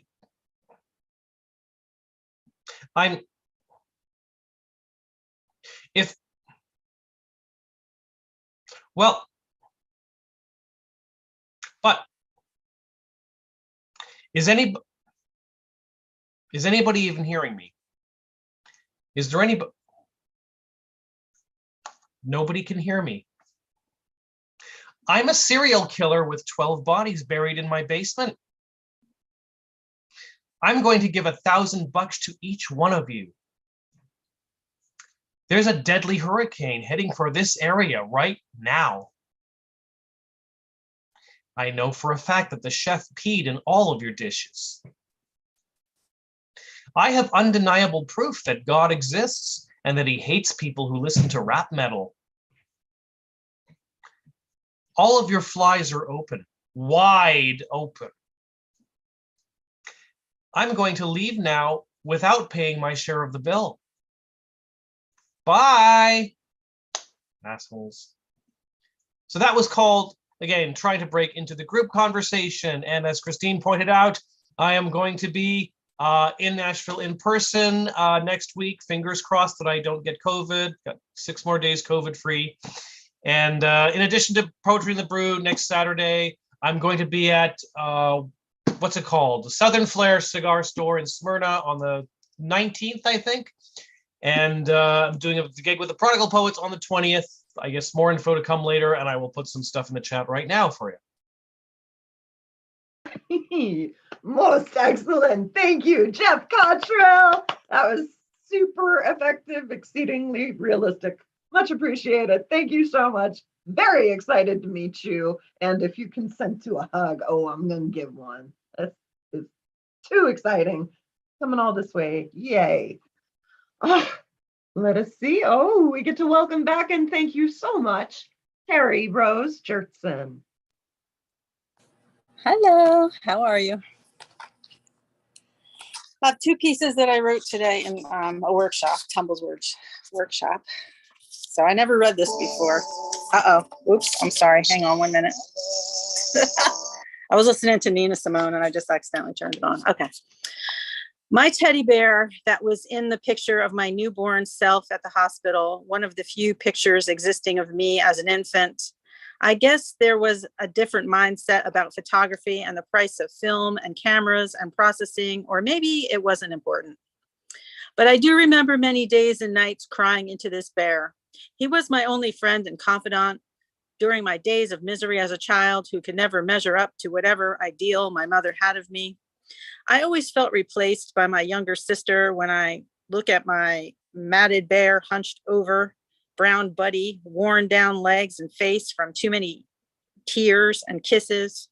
Still there, still there if I needed him to cuddle. My mom told me that the bear was given to me by my Aunt Diane. I don't remember her. That's that one. And then this one, the attic hideaway. There was a place upstairs behind a regular door which led to our attic. The size of it was the length of the top of the first floor. The steps going up creaked as much as I wanted them to hush. You see, I was hiding from my mother. The woman who offered me, the woman who offended me on a daily basis. She did or said something to which I replied, "I'm running away." She never argued. She would just help me pack, remaining as nonchalant as she could be after hearing my threat more times than she could count. And when she wasn't looking, I would tiptoe with my bag up those stairs and sit in between the beams of unfinished wood, sweating with the sap of pine crystallized on the splinter-filled framework of our first family home. Perhaps she knew she could wait me out every time, and eventually I would get tired of hiding. Light streaming in through the windows, growing dark. What seemed like an eternity was probably only like 5 minutes. I would come back down and pout in my room, wondering why she never came to look for me, or even if she noticed I was gone. Ooh. Oh, Terry Rose Jackson. Ah, I love the way you explore the world and illuminate the inner world. Thank you so much for sharing your poetry. Ah, thank you, Terry And Rose. I have a book coming out, shameless plug. It's called The Chameleon Chronicles. Yes. Congratulations. That is fantastic. Yes, everyone watch for that. And oh my goodness, we have some good links. So yes, make sure that one's in there, please. And thank you. And yeah, save that chat, everyone. We got lots to reference. Good things happening. Share the news, spread it. We are welcoming back. So glad you are here. Grateful to hear from you, Gregory Lanham. Hey, thanks, Christine. Wow, this is bringing back memories of Zoom meetings the past couple of years. This has been really great. And Terry's last poem reminds us that for some of us, Mother's Day is problematic. And I'll have no comment about that. I've got a couple of poems here that Hill's probably heard in maybe an unedited, because I tend to work on poems a little bit after I first read them out. But I've got a couple here. And this is kind of in response to the increasing rise of fascism in our society, especially in America. And empathy for the enemy. What are we to do with the confused? What love can we gift to these misanthropes prone to uneducated fear, to these shifty-eyed schemers? How can we forgive and forget these bumbling conglomerations of obstreperous monkeys who, in their fretting, defecate bricks and then fling them through their own glass cages at those they choose to not understand? How can we respond to their bannings, their chantings, their religious wars against textbooks, meddling in others' affairs so they can justify their own? What is the depth and breadth of simple compassion in the face of such hate? How can you pity your enemy who strains the quality of your mercy? Love, not revenge, should have no bounds. Peace may come via our empathy, and if not, with our votes.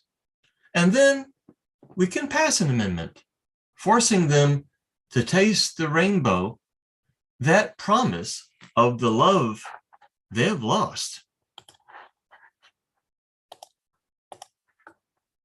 All right, and here's my second one. Hikers, yeah, thank you. Hikers and nature trail walkers will like this one. Pilgrim's Process. You do not have to be a lover of nature to love a walking trail, cut long ago by sepia-toned hands, a beautiful scar in undulating Tennessee hills, a necessary operation to heal ourselves.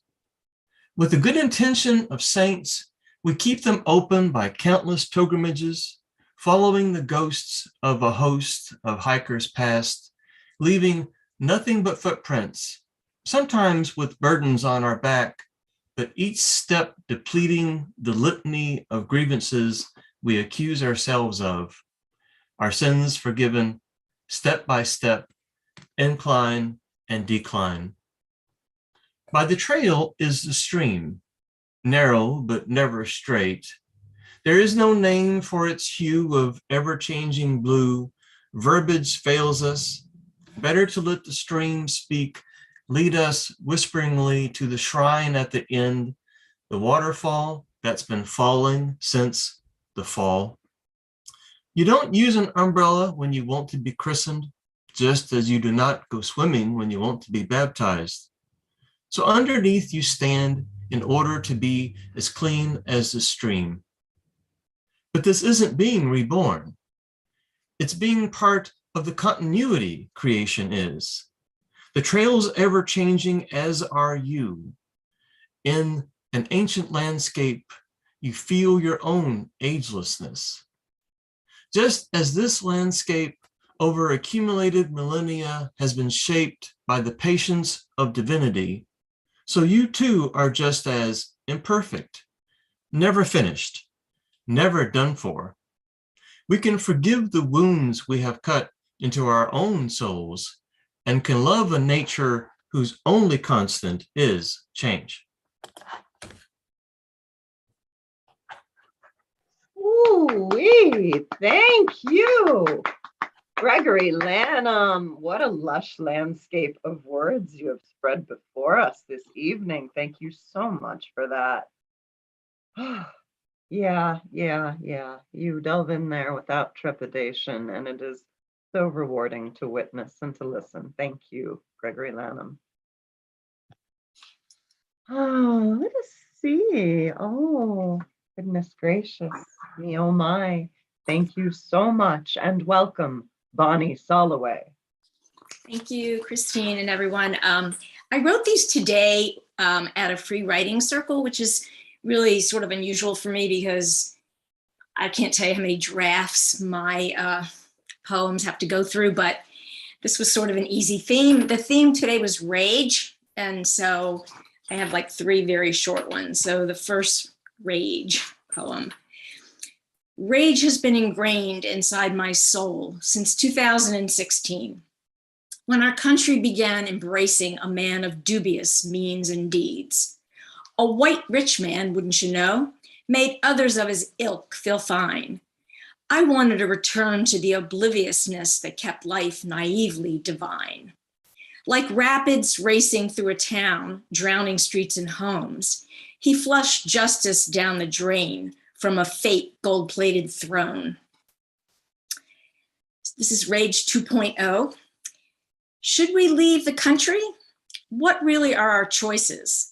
Truth and reason out the window, wafting back with strong men's voices. Strong men lust for power, peaceful dialogues all but dead. Strong men snack on greed while we all choke on dread. The stench of politics today, dark money wrapped all that up. When you stand for nothing, dark money funds your luck. And this is Rage 3.0. It took almost a lifetime to hear the slow drip drip of truth. Our forefathers were lying cheaters, the bullshit peace pipe further proof. Promises never kept, weapons that never missed, kindness stamped out like a campfire, entitlement their only bliss. What kind of men could do such things? Self-anointment of righteousness. Why, they're still right here today, making a bigger and bigger mess. Yeah. Oh, I didn't realize I wasn't muted. I'm like, yeah. Oh, Bonnie Soloway. Yeah. Yeah. I'm going to take that in, but I'm also going to say thank you. Yes, well-placed rage. Your words equal movement. And I mean, yeah, that you are able to articulate this, that you don't pull your punches and you always punch up. Thank you, Bonnie Soloway. Great to be here. Thank you. Catharsis, refreshment. Getting back in there. Okay. Next, we welcome and thank you so much, Rishi. Are you there, Rishi? I hope so. I know you got. Yeah, I'm here. Just wanted to apologize for the interruption earlier, Tim Evans. I promise I wasn't trying to break into the conversation like Jeff Cottrell. Just one poem here. Chocolate chips and bitter gourd. Socrates and Sarah Palin. The bass drops to a sweaty and disgusting euphoria as the quiet nights and quiet stars look out over Corcovado. Oh, how lovely. A clumsy canine clusterfuck with bizarre ingenuity and careless determination. Subtle sense, serpentine stillness. The sick, lazy shimmering, fluorescent on the cold linoleum aisles. The dull hum of not life yet not inanimate. Earth frozen over into the rock of old dead things for uniformity and parking. As the crude angular form of a grocery store stands starkly, naively, committing vulgarity to the soft leaves and keen ears of the creatures scavenging for their livelihood in the gentle star and moonlight, pronouncing in ignorance its utter ridiculousness against the endless expanse of the night sky. The utterly bizarre juxtaposition. What is my life? In a mere moment, a speck of stillness. And these irreconcilable occurrences of creation, totally alien from the disparate peaks and valleys, seem as two baby siblings, fresh from the same womb and adorably alike. And dancing around the speck, perhaps some small recognition, or perhaps unknowing of what is contained, still taking care. A warm meal, an undisturbed time, inclusion. The simple villager chased the Buddha to feed him when he walked as a samana. The incredible care and possibility in a society. The most exuberant celebration, ecstatic with soft song and dance around the silent vacuum of experience. And tears in my eyes because they waited and saved me a taco. That's it, thank you. Yay. Oh, Rishi, yes. Oh, the meditation, and then, of course, the surprise that you give us. Thank you so much, Rishi. You give us poetry that is talisman, that is touchstone, that's wellspring of the goodness. And I am so thankful for what you represent, what you embody, and how you allow the spirit to flow. Thank you for the massage of your words. Thank you. Well, let us see. Oh, okay. Now, Michael Collins, I see you're here. We do have Julian right before you, if that's all right. Yes, okay, good. So grateful you were able to join us, and that we have Julian Matthews also with us. Thank you so much. I know it's early, and we are glad you are here. Hello. Oh, glad to be back. This is called Seed Prompt. I miss the ocean and beach holidays, but the sands of man wait for no man. Is an older man than just an island where the sea erodes his memories and with every lapping wave takes some away until he becomes increasingly isolated, cut adrift under starry nights or a castaway perhaps, writing poetry in the sand. I am that old man. A poet who can't memorize his own words, who clings to smartphones smarter than me, who relies on ways to tell me where I am and take me where I'm going. Who needs Shazam to remember all my song titles. Who needs Spotify to remember all my song lists. Who can't wake up until I've hit the snooze button 3 times. Remember when alarm clocks rung, now I leave it all to Samsung. Remember when apple was the fruit you ate to keep the doctor away? Remember when I and phone were 2 separate entities not joined at the hip or the wrist? Remember when tick-tock was the sound made by a grandfather clock? Remember when tweets were the sounds birds made, not the twittering over how much Elon Musk paid to buy it? Remember when Amazon was a rainforest and a river worth saving, not the savings you got from free same-day delivery? I remember when an algorithm was a math equation, not a means to manipulate public opinion.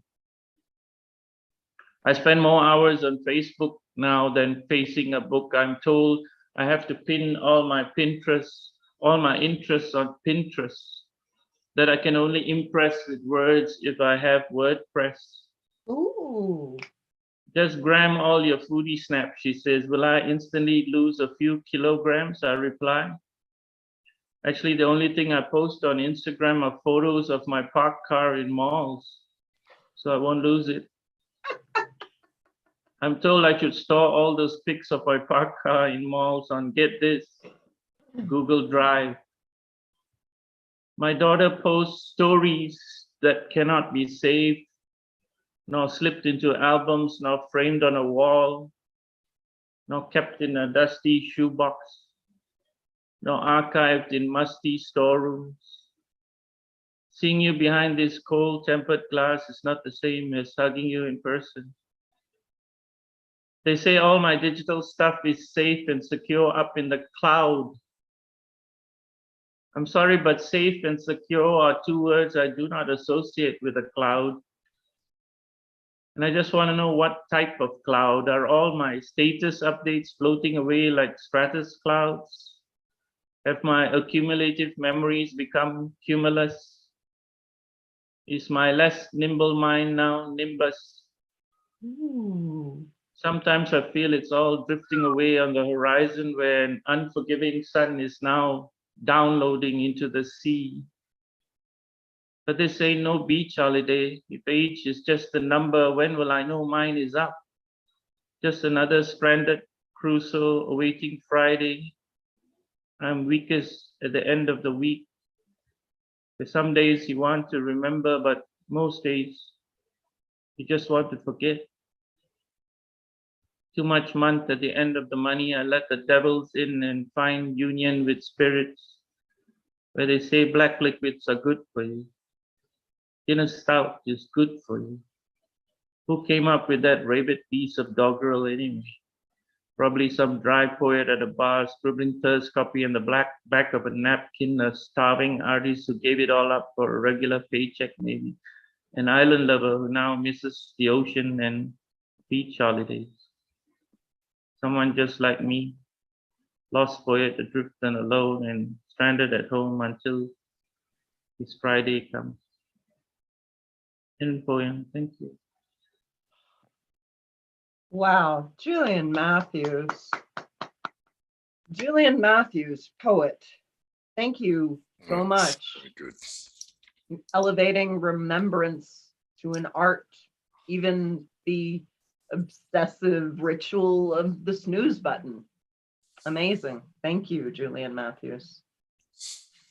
Whew, y'all, what a night. I know I can trust you for that. And also for some of you, what a morning, huh? Thank you so much for being here. This is the last poet I have on the open mic. And after that, if y'all feel like hanging out, I'll share a quickie. And then if Sergio Ramon Rodriguez still wants to share his little tidbit, anyone who wants to hang out for something funny is welcome to. But right now, it is my honor to welcome, with thanks, Michael Collins. Okay, thanks very much, Christine. Yeah. Okay, just very quick one, and appreciate this. Whisper your story, hum the tale again. A great sharing of betrayals, a gathering of pain. Failures creep back into haunt. Regrets we must embrace, foregone days beyond rewind to any former grace. Now the children, staring wide-eyed from such a terrible height, are yet not entirely blameless, cleave to their own dark light. The tortures of a man with a desire for control, insidious constructs, a ghost in search of a soul. Well, how should I respond? Blame outlasts its sanctioned brief. The me that was, lost in myth, less a hero, more a thief. The fine details are somewhat hazy, much like clouds that would conceal the sunlight from a generous sky, which all the while longs to reveal what is true, what is real. Thank you, and apologies for not being here. I'm sure I missed some wonderful, wonderful poetry. Oh, we are thankful to have you with us, Michael Collins. Oh my goodness. Thank you for representing your voice and your perspective. I take it straight to heart whenever you speak. I appreciate you so much. The balm of your words and your poetic spirit. Thank you, Michael Collins. Thank you, each and every one of you.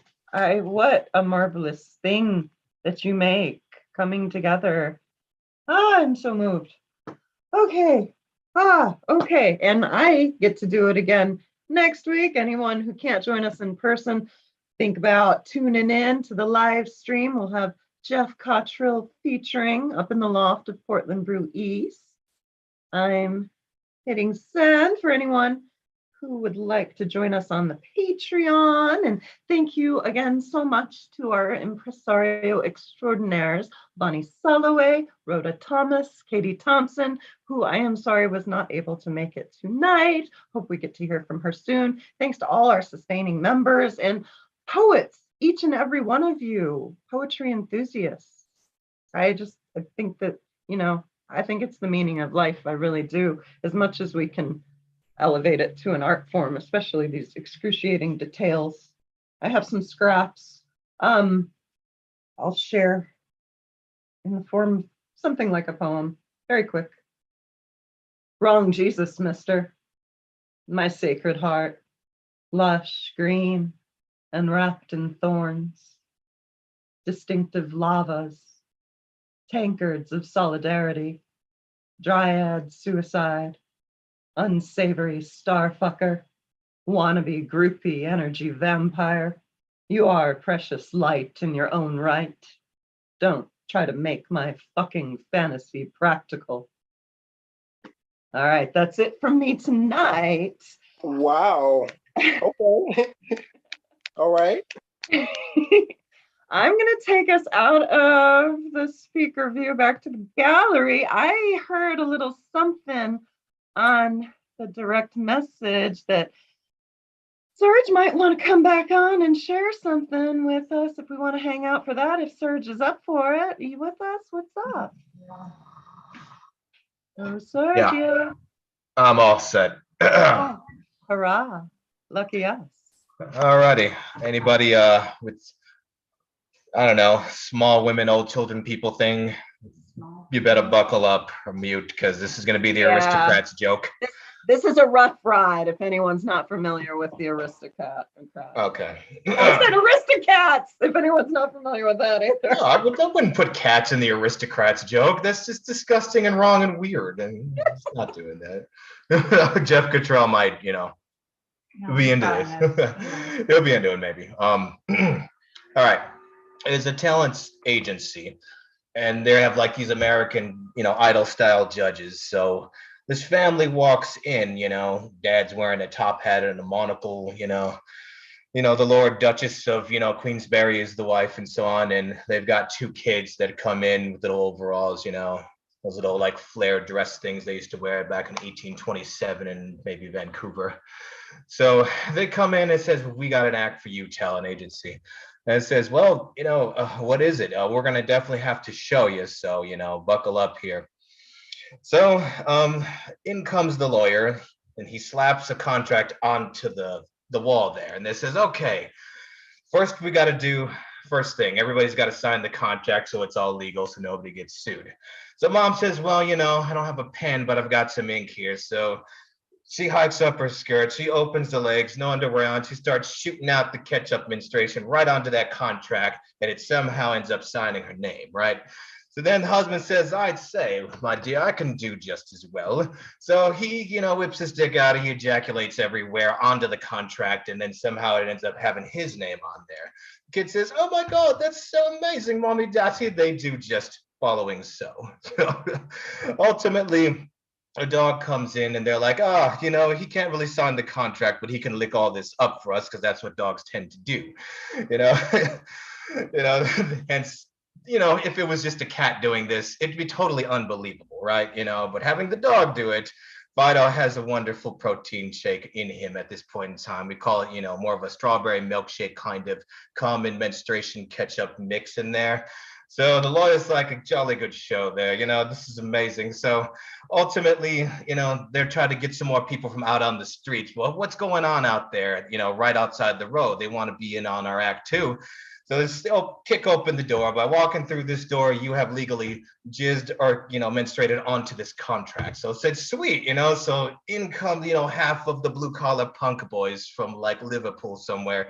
They start fighting and shitting and ripping each other's clothes off and putting dicks in every orifice that they can find, including a belly button if you've got any, just the right amount of dick can fit in there. So, they said, well, we had to make this kind of a sausage wank fest because there was just too much of that weird strawberry shortcake thing on the contract. So they're struggling at that point in time to really get something going inside of their themselves. Ultimately, they're like, well, what, we can't just make this enormous sausage fest. So, they're outside, what do you call it? Protesting Boris Johnson or somebody, A lot of women come up in there. They're like, hey, you know what? We can be in on this too. So they're like, all right, well, let's menstruate on the contract. We're good. The lawyer gives the thumbs up. And then ultimately, they kind of just take the overall testicle sacks from the enormous, punk blue collar guys, think Henry Rollins, but on way more drugs, and ultimately they take the testicles, they count them all out. It's about 16 pairs. So you can guess how many guys there are. They start gargling him, this is Lord Wellington, and his wife with the Duchess. And then they kind of can fit him in there like a wonderful puffer fish. You can fit the testicles in there, but don't bite down because it kind of destroys the purpose of trying to gargle the testicles. And ultimately they get them all in there and they have them all in there like a mother fish has a bunch of fish in her mouth, like the babies. So ultimately they ended up just kind of gargling these things out there. Every last Judeo-Christian and polytheistic God comes out of the sky and out of hell and out of purgatory and out of every single alternate dimension and planet you can think of. They've got tridents, they've got, volcanic eruptions coming out of their eyes. And they say, well, we created all this, so we might as well get in on the enormous orgy anyway. So ultimately, this jumpstarts the apocalypse, of course. So, the ultimate, just vag, menstruation-filling vag thing is every volcano on the planet. So Mother Nature just has her period at every single hole, shooting this sucker everywhere, just melting all forms of, Rivers, they're boiling. Frogs are crying. You know, dogs and cats living together. You'd never believe it. Apocalypse starts. The wonderful top hat wearing family with the Duchess. They're like, I don't think we signed on to this for the contract, but hey, fuck it, it's ending anyway. So let's just start, putting some dicks in orifice more often. Ultimately, every last god, jump starts the overall phallic symbols of every mountain, every single, like, what do you call it? Monuments, enormous buildings in this phallic way start to just kind of get all of the lava menstruation everywhere, and then ultimately, once it all rains down on everyone and everyone has a wonderful spin around with all of this, lava and everything coming down from the sky, the talent agents, the three of them, look at each other.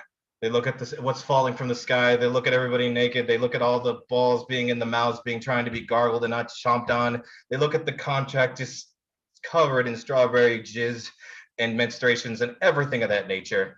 The dog's running around like, there's only so much I can lick up of this. Talent agent looks at the family, looks at everybody, and they're like, well, what's the name of your act? And for those who have not heard this joke before, it's called The Aristocrats. Always has to end that way. My goodness gracious, that's Sergio Ramon Rodriguez, aka Serge Ray Rodrigo, aka Sir Reina Lucio, with his interpretation of the Aristocrats, which I almost said Aristocats again. Thanks. It's been like 17 years since I've told that joke, and it's all in the head. I was like, you got to do this off the head. I'm just like, I'll practice a little at this. I might try to, go to some open mics around here and, hey, who wants to hear the Aristocrats? I'd love to hear like Jeff Cottrell or somebody tell it too. And it's really creative. My favorite version of the Aristocrats joke is the one where it's like really clean, where the family's just having milk and cookies, tucked into bed, and then the talent agent says, well, what do you call that act? It's the cocksucking motherfuckers. Yes. I've heard that one. That's a fun twist. So yeah, that's has an illustrious history of within the comic community, and I think the crossover to poetry is interesting on that one. Yeah, ultimately, I heard it initially when Gilbert Godfrey had told it in the 9/11 tribute, and of course he just recently passed away about a week or two ago. And then I rewatched the Aristocrats documentary with Bob Saget, George Carlin, everybody telling their versions of the joke. I think that's why I heard the really clean version of it from Jeff Cottrell was talking about, the cocksucker motherfuckers one, of course. That does sound like Bob Saget. I'd recommend the documentary to anybody, just YouTube up the joke a lot. You're bound to find a version of that joke that you like, and if you don't, just create it. Just exactly. It is a torch meant to be passed on. It is intended to be offensive and crass for the fuck all fly in the face of any kind of authority that would deem otherwise. It's a sordid affair, and certainly not everyone's taste, but I appreciate you bringing it. Well, partly because I hosted comedy open mics before I hosted poetry open mics. I had to have the contract in there for a reason. So I was like, and eventually it just got, bled and jizzed on. So I was like, okay, forget the contract, I guess. But Christine, did you just say you emceed comedy open mics? I did. In fact, my ex-husband who killed himself was a comic. Yeah. Wow. That's a lot to absorb right there, that one sentence. Yeah. Wow. I have a poem about it. When I went out to LA, I went to take a comedy class because I had this weird goal that I would do 1 5-minute stand-up. And then I took a poetry class as a last-minute thing, and the poetry was all I really wanted to do, even though, my friends go, "It's going to be awesome." It is unbelievably hard to put a 5-minute good comedy thing together, and I just wasn't going to do it unless I could pretend to be good. But I never did it on my own. I didn't mind the emceeing, and so much of it was to do with the shtick and the physical aspect of it for me, especially at that stage in my life. But I like having that exposure. I was raised at music open mics, and then earlier in my life it was comedy open mics, and now it's poetry. I've always been obsessed with poetry. I like weaving in all the other aspects. And yeah, certainly with my punk roots, anything that flies in the face of what is proper, even if that is the only point of it, it is something that I personally have to endorse. I like to shake up this world. And I understand that it's certainly not, again, everyone's taste, but I feel it's important to represent that, partly because of my extremely repressive youth, being raised in a cult that didn't even allow us to have friends that weren't in the cult. So anything I can do to say fuck off to any kind of authority that would dictate behavior just on the basis of what's decent instead of what's actually kind to someone else. Yeah, I get pretty riled about that. There's your introduction to your book at your book signing. Yeah, I will say when my book comes out, just, be aware it's going to be way worse than that. Sorry, when is your book coming out? Can't wait. Right? When is my Or book way better, coming depending out? on how I've you only think been of writing it. it for 20 years. I'm going to be her agent. Oh, thank you. I need one. What do you call the book? The Aristocrats. Funny. No, When is it my book title is Death by Nuance. Do you have the whole things? You have the whole manuscript already? Hell no. Hell Okay. no. Well, when you're ready, I'll do a blurb for you. Oh, thank you very much. Yeah, when I'm ready, you will hear. Man, that's enough for chapter 1, 2, and 3 tonight, I think. I've got to head out and fix some supper, guys. This has been amazing. Loved everybody's voices. Everybody's been great. Oh, you all are so awesome. I love each and every one of you individuals and the voices you represent. And thank you for bringing them here. So please keep coming back. We need you. We love you. In this world and right here. Love you so much. Oh. Whiz. I'm going to save this chat. I gotta. All right. If anybody wants to grab that chat, grab it. Otherwise, we'll be. Is the whole thing been? This has been recorded, right? The whole thing. Yeah. So right now, with videos, both from the in-person live streams and the Zoom live streams, they are available on the Patreon, starting at $1 a month. You can get access to the entire archive. I post full photo sets there and a couple other little goodies and so if you want archives of the videos, they're on Patreon. The sustaining member level is $5 a month. We have levels above that, but if you just want videos and can throw $1 a month at that, that's where they are now. We stepped away from Facebook because screw Facebook. That's how I feel. All right. So yes, next Saturday at Portland Brew East, and the first Saturday of every month here. And y'all come up with some other ideas if you want to fill in the time the rest of the month. We've got the tomato haiku contest coming up this summer, but I'd love to look at having some special events. So if anybody has some ideas for that, hit us up. All right.